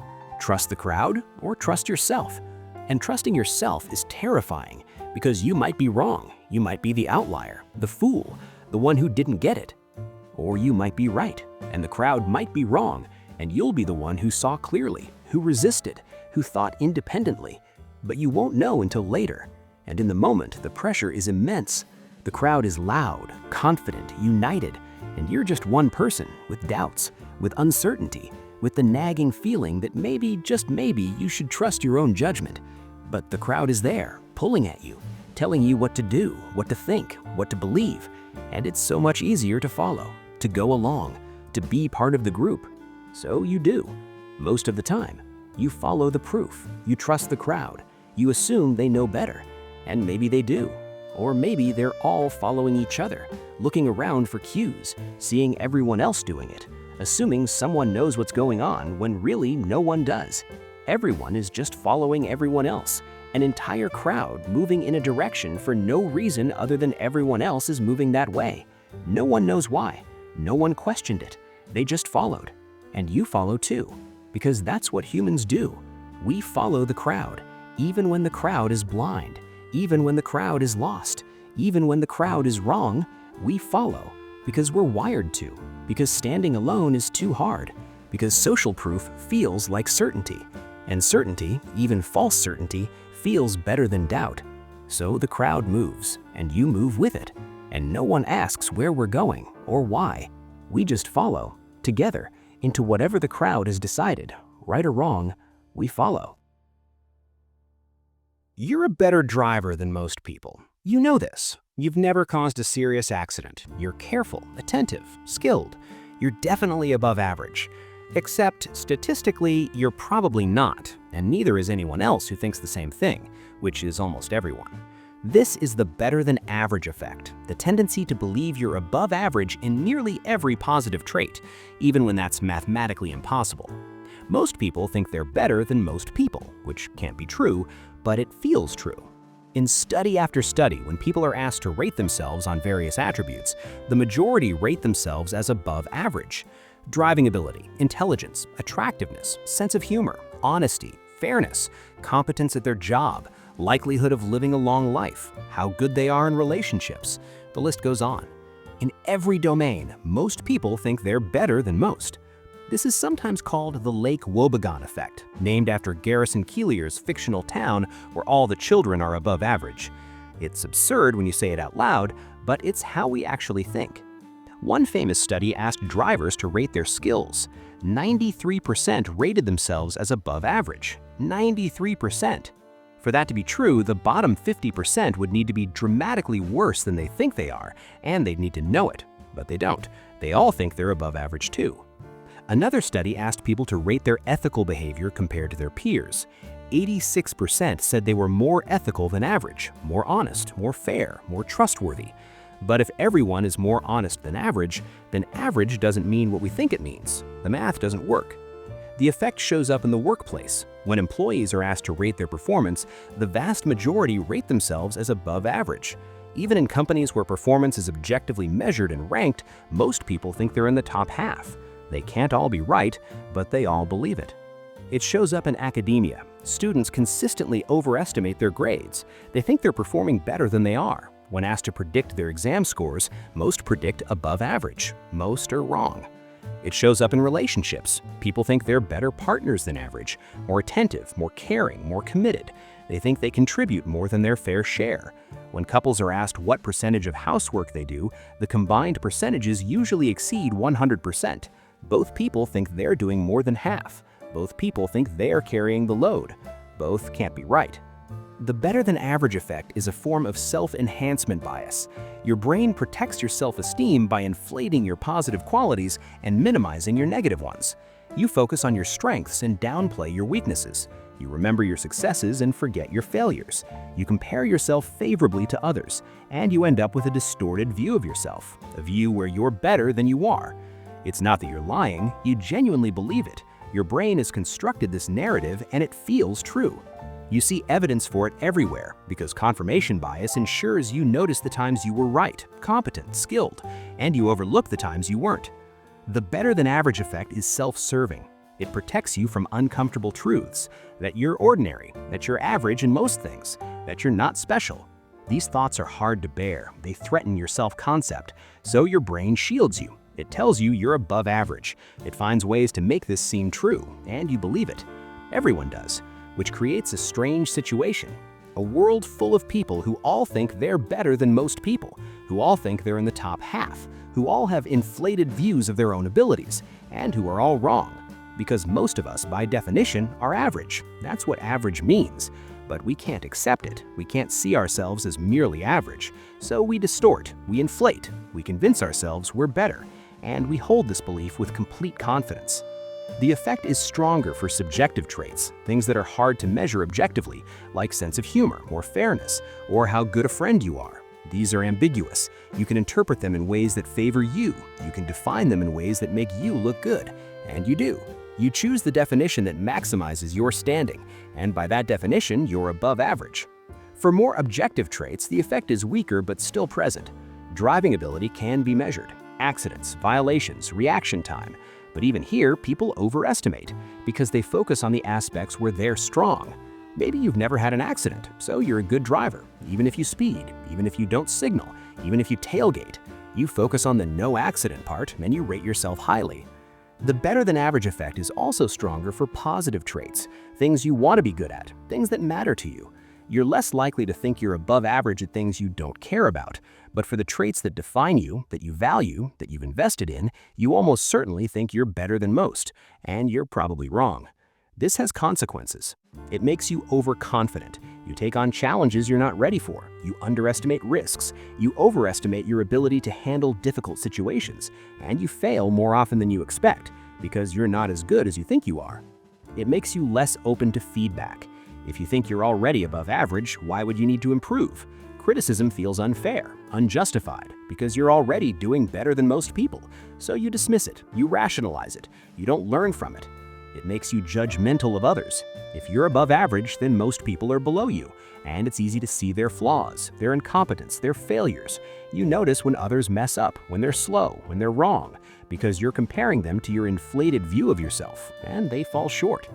It creates conflict in relationships, in teams, in workplaces, because everyone thinks they're contributing more than they are. Everyone thinks they're right more often than they are.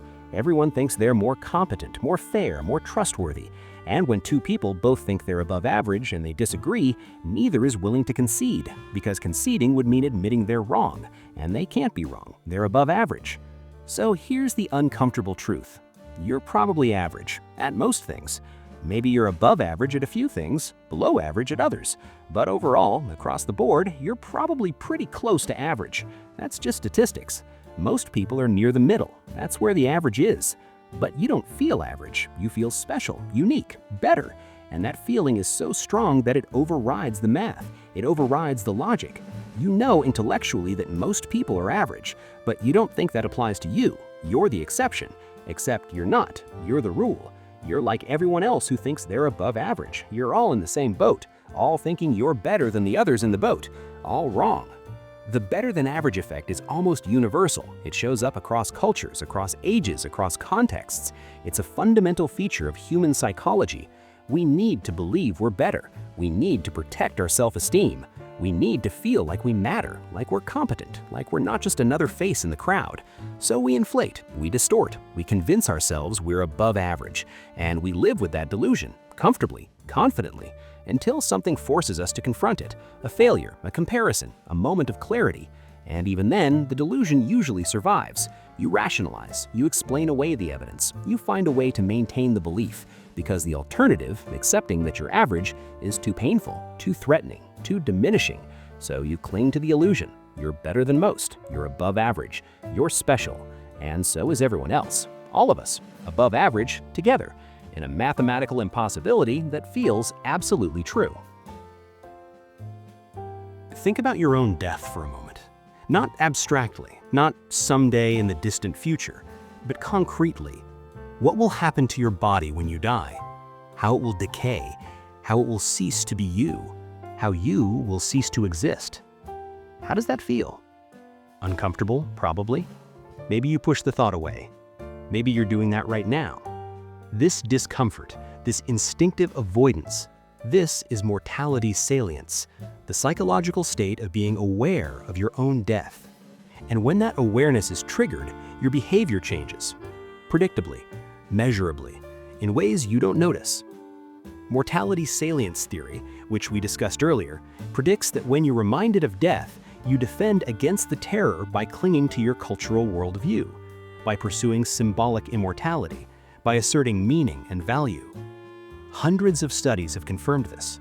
The methodology is simple. Researchers remind people of death, sometimes explicitly. Write a paragraph about what happens to your body after you die. Sometimes subtly. Conduct the study near a funeral home. Flash the word death on a screen too quickly to consciously register. Then they measure behavior, attitudes, judgments. And what they find is consistent. Mortality salience makes you more defensive of your beliefs, more hostile to people who are different, more materialistic, more status-seeking, more aggressive, more punitive, more nationalist if you're already religious, more atheistic if you're already atheistic. Death doesn't push you toward a particular ideology, it pushes you deeper into whatever ideology you already have. Because that ideology is your shield, your meaning-making structure, your defense against the void. And when death becomes salient, you grip it tighter. In one study, judges were reminded of death before setting bail. They set significantly higher bail than judges in the control group. The same crime, the same defendant. But the judges who thought about death were more punitive, more harsh, more retributive, because death makes you want order, control, justice. It makes you want to believe the world is fair, that bad people are punished, that there are rules and consequences. Because if the world is chaotic, if justice is arbitrary, then your death is meaningless. And that's unbearable. In another study, people reminded of death became more supportive of military action, more willing to endorse violence against perceived enemies, more aggressive in their foreign policy preferences. Death makes you tribal. It makes you draw lines, us versus them, good versus evil. It makes you want to destroy the outgroup, because the outgroup threatens your worldview, and your worldview is the only thing standing between you and existential terror. Mortality salience also increases materialism.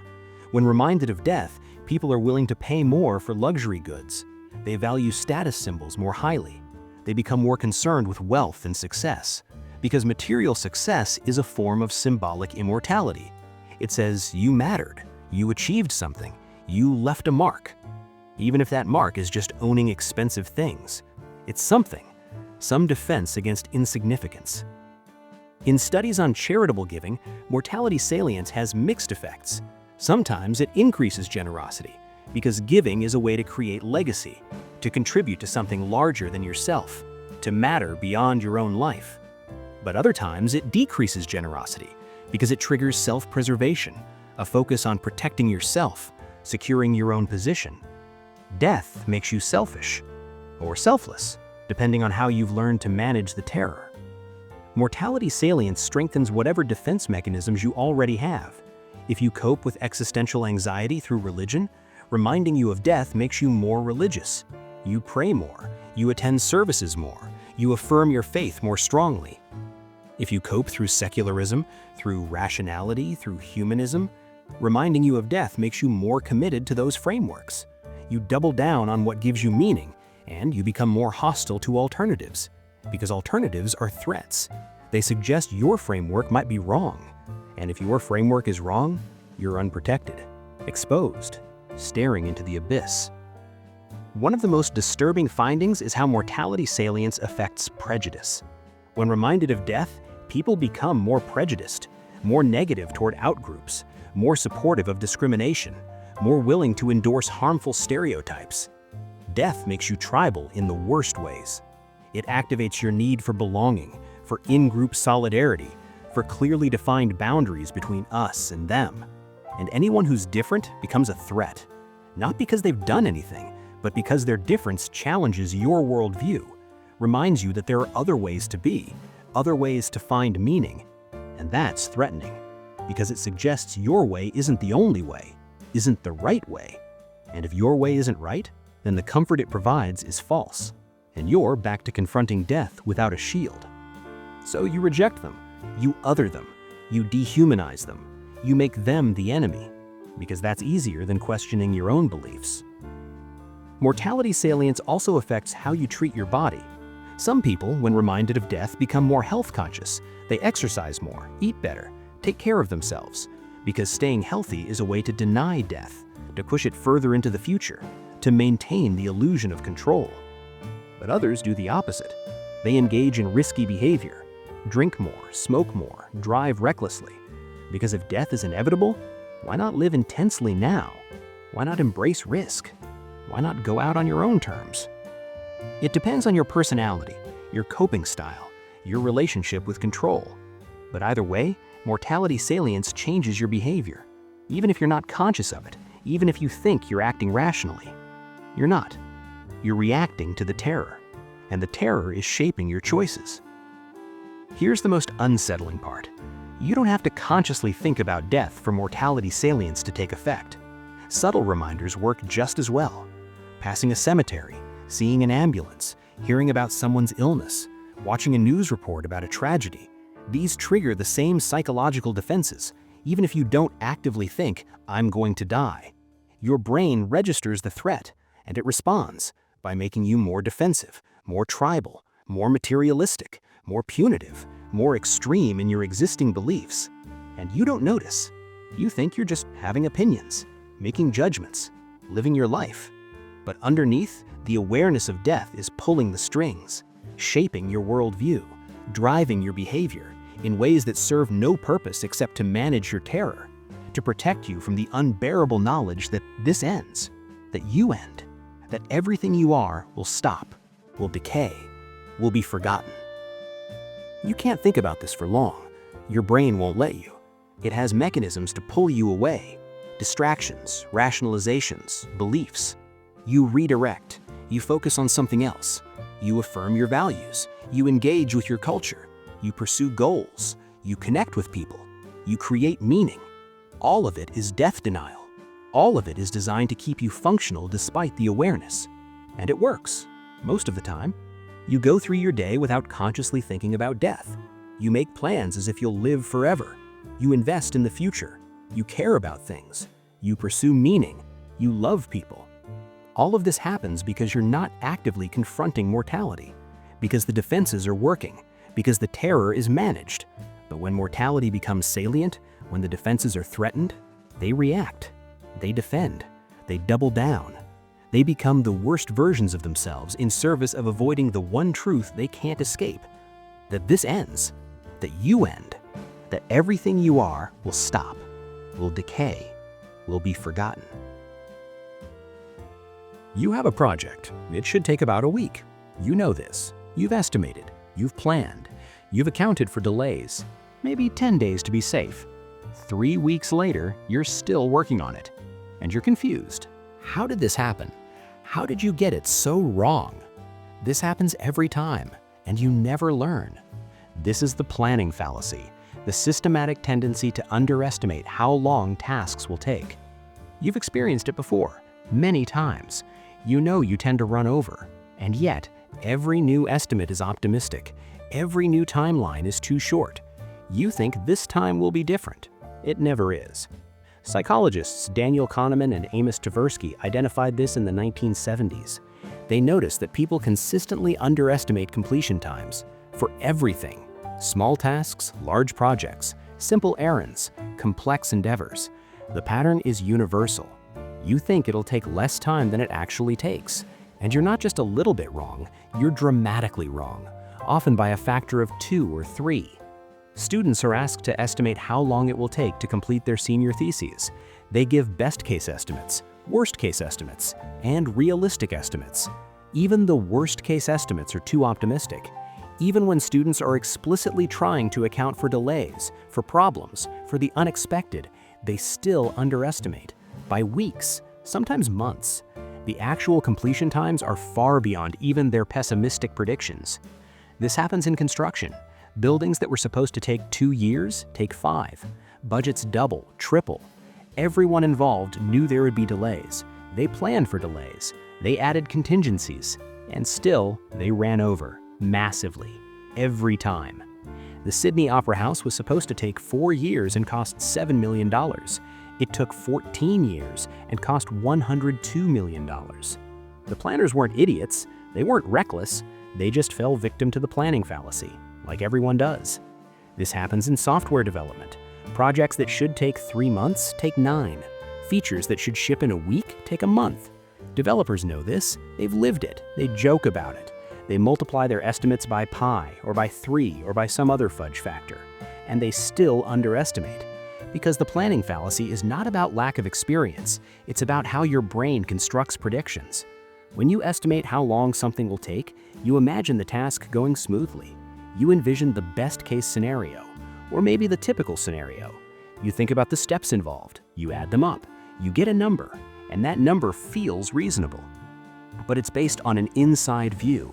You're imagining the task as you want it to go, as it should go, as it will go if nothing unexpected happens. Except unexpected things always happen. Tools break, files corrupt, people get sick, dependencies fail, you get distracted. You underestimate the complexity of a step. You discover problems you didn't anticipate. The task expands in ways you didn't predict. And your original estimate, based on the ideal scenario, becomes laughably inadequate. The solution, according to Kahneman, is to take the outside view, to look at how long similar tasks have taken in the past. Not how long you think this task will take, but how long tasks like this actually take, in reality. With all the delays, with all the problems, with all the unexpected complications. If you've written 10 essays and they've all taken about 5 hours, your next essay will probably take about 5 hours, even if you think this one will be faster, even if you're improved, even if you're more prepared. The outside view says 5 hours, and the outside view is usually more accurate than your inside view. But you don't use the outside view. You use the inside view, every time. Because the inside view is about this specific task, which feels different, special, unique, and your brain insists that this time it will be easier, faster, smoother. You've learned from past mistakes. You've improved your process. You're more motivated. You'll focus better. You won't get distracted. Everything will go according to plan. This is magical thinking, and you know it's magical thinking, and you do it anyway, because the alternative is depressing. The alternative is accepting that this task, like all the others, will take longer than you want it to, that you'll run into problems, that you'll get delayed, that you'll be frustrated. And accepting that up front feels defeatist. It feels like giving up before you start. So you don't. You estimate optimistically. You believe in the timeline. You commit to it. And then you blow past it. And you're surprised. Even though this has happened before, many times, you're still surprised. The planning fallacy is not just about bad estimation, it's about motivated reasoning. You want the task to take less time because you have other things to do. because you've promised someone a deadline, because you want to move on to the next thing. So you construct an estimate that makes you happy, that fits your schedule, that allows you to believe you're in control. And you ignore the base rates. You ignore historical data. You ignore your own track record, because that data is depressing. It suggests you're not as efficient as you want to be, that tasks are harder than you want them to be, that the world is less cooperative than you wish it were. So you reject the data. You tell yourself this time is different, and you proceed with unfounded optimism. This has consequences. You overpromise. You commit to deadlines you can't meet. You disappoint people. You stress yourself out. You work frantically at the end, cutting corners, sacrificing quality just to get it done. Or you don't get it done. You miss the deadline. You ask for extensions. You make excuses. You damage your reputation. You lose trust. All because you couldn't estimate accurately, because you couldn't let go of the fantasy that this time would be different. The planning fallacy also affects how you allocate your time. If you think a task will take an hour, you schedule an hour. And when it takes 3 hours, your whole day is disrupted. Everything else gets pushed back, or skipped, or rushed. Your schedule, built on optimistic estimates, collapses, and you end the day behind, frustrated, wondering where the time went. It went into the tasks, which took longer than you thought they would, like they always do. And tomorrow, you'll do it again. You'll estimate optimistically. You'll schedule tightly. You'll assume everything will go smoothly. And it won't. And you'll be behind again. This is the cycle. Optimistic estimation, inevitable delay, frustration, repeat. And you never adjust, because adjusting means admitting that you're slower than you want to be, that the world is harder than you want it to be, that you're not in as much control as you thought you were. And that's hard. So you don't adjust. You keep estimating optimistically. You keep running over. You keep being surprised. The planning fallacy is everywhere. In your personal life, in your work, in government projects, in corporate strategy. Everywhere humans make predictions about the future. And everywhere those predictions are too optimistic, too short, too cheap, too easy. Because optimism feels better than realism, and your brain chooses feeling better over being accurate, even when being accurate would help you. Even when optimism leads to failure, you still choose it, because the alternative is accepting limits, accepting uncertainty, accepting that you can't perfectly predict or control the future. And that's hard. So you estimate optimistically, and you're wrong again, and somehow you're still surprised. You're watching a video. 2 teams passing a basketball. One team in white shirts, one team in black. Your job is to count how many times the white team passes the ball. You focus. You count carefully. 13, 14, 15. The video ends. How many passes? You say your number. You're proud. You got it right. Then the researcher asks, did you see the gorilla? What gorilla? There was a person in a gorilla suit walking through the middle of the scene, stopping in the center, beating their chest and walking off. On screen for 9 seconds, and you didn't see it. You were looking right at it, and you didn't see it. This is inattentional blindness, the failure to notice fully visible objects when your attention is directed elsewhere. You think you see everything in your field of vision. You don't. You see what you're paying attention to. Everything else is invisible, even when it's obvious, even when it's right in front of you. Psychologists Daniel Simons and Christopher Chabris created the gorilla experiment. It's become famous, iconic, because it's so disturbing. Half of people who watch the video don't see the gorilla. Half. They're not blind. They're not distracted by their phones. They're watching the screen, focused, engaged, and they miss a person in a gorilla suit walking through the frame because they're counting passes and their attention is narrow, limited, directed. And what's outside that beam of attention doesn't register. It doesn't make it to conscious awareness. The gorilla is there, on the retina. The visual information is present, but it's filtered out, discarded, because the brain is not processing everything. It can't. There's too much information, too much visual input every second. So the brain selects, it prioritizes, it shows you what it thinks is relevant, and it hides the rest. You experience this as seeing, as complete perception, but it's not. It's selective perception, filtered, incomplete, constructed.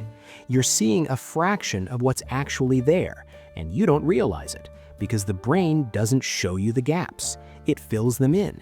It creates a seamless experience, a coherent picture, even though most of the picture is missing. Inattentional blindness is not rare. It's constant. It happens all the time.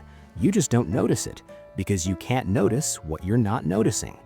In one study, a researcher stopped people on the street to ask for directions. Mid-conversation, two people carrying a door walked between them, and during that interruption, the researcher was swapped out for a different person, different face, different clothes, different voice, and half the people didn't notice. They kept giving directions to a completely different person because their attention was on the task, on the directions, not on the person. So when the person changed, they didn't see it. Another study tracked eye movements of radiologists, experts trained to find abnormalities in medical scans. They were looking at a chest X-ray, looking for nodules, tumors, abnormalities. The researchers inserted an image of a gorilla into the scan. Not subtle, not hidden, a gorilla the size of a matchbook, clearly visible. 83% of radiologists didn't see it. Experts, people whose job is to find abnormalities, and they missed a gorilla because they were looking for nodules. Their attention was tuned to a specific kind of abnormality, and the gorilla, while visible, didn't match the template, so it was filtered out, invisible. This happens in everyday life. You're looking for your keys. You scan the room. You don't see them. You look again. Still nothing. Then someone else walks in and points. They're right there, on the counter, in plain sight. You looked at that spot multiple times and you didn't see them because you were looking for keys in the wrong context. Maybe you expected them to be on the hook or in your bag, and when they were on the counter, your brain didn't register them, even though your eyes passed over them.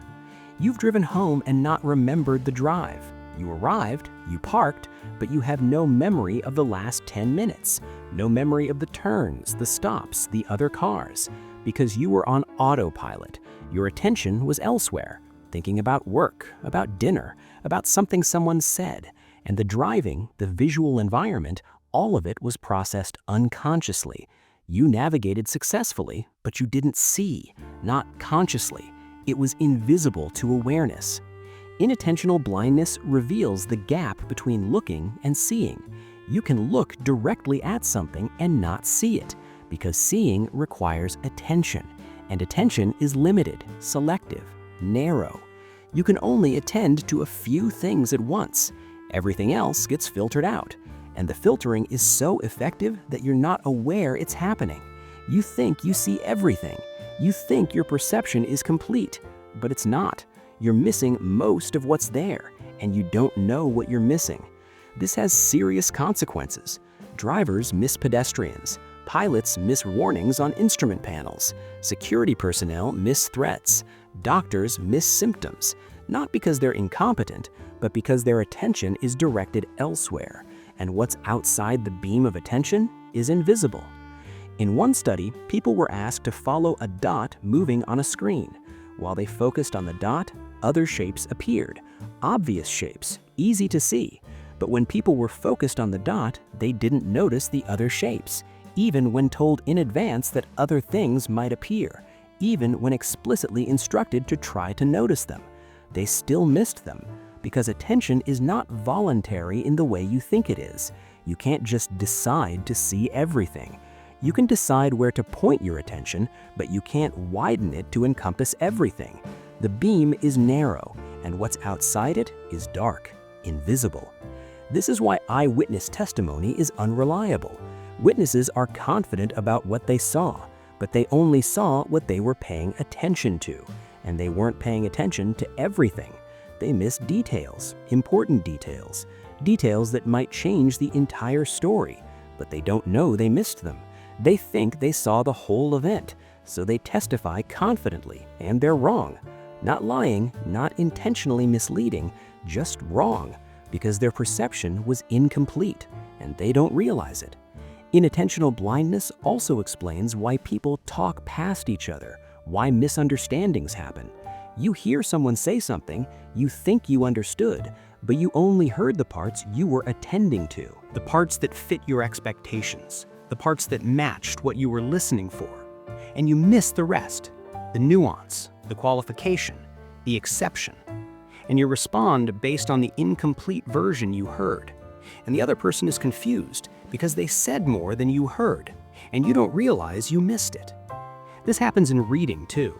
You skim a document, you think you got the gist, but you missed entire sections, details, caveats, because your attention skipped over them.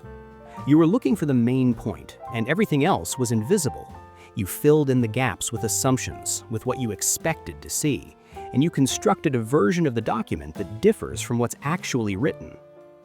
Inattentional blindness is not a flaw, it's a feature. Your brain can't process everything, so it filters, aggressively. It shows you what it predicts will be important, and it hides the rest. This is efficient. It allows you to function, to focus, to navigate a complex world without being overwhelmed. But it comes at a cost. You're blind to most of what's around you. You think you see, but you're seeing a simulation, a reconstruction, a narrow slice of reality selected and presented by your brain. And the rest, the vast majority, is invisible. You don't see the gorilla. You don't see the person's swap. You don't see the keys on the counter.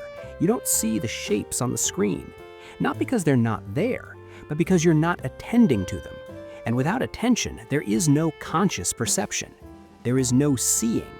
There's just looking. And looking is not enough. So what are you missing right now? What's right in front of you that you're not seeing? What details, what patterns, what opportunities, what threats? You don't know. You can't know, because the nature of inattentional blindness is that you're blind to your own blindness. You think you see. You think you're aware. You think you're paying attention, but you're not. Not fully. Not even close. You're seeing a sliver, a narrow beam, a carefully curated selection. And everything else is darkness, invisible, unnoticed, unknown. And you'll never know how much you're missing because you can't see what you're not seeing. The gorilla walks through your life every day, beating its chest, obvious, undeniable, and you don't notice.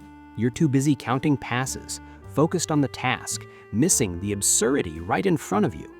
And when someone points it out, you're shocked. How did I miss that? It was right there. Yes, it was. But you weren't looking. Not really. You were looking through, looking past, looking at what you expected to see. And the unexpected, the obvious, the gorilla in the room, it slipped by, invisible, until it's too late, until the moment has passed, and all you're left with is the realization that you missed it, that your perception is narrower than you thought, that seeing is not the same as looking, that awareness is not the same as consciousness, that you're blind to most of what's there. And you always have been. We've explored 16 ways the human mind deceives itself, 16 absurdities we live with every day.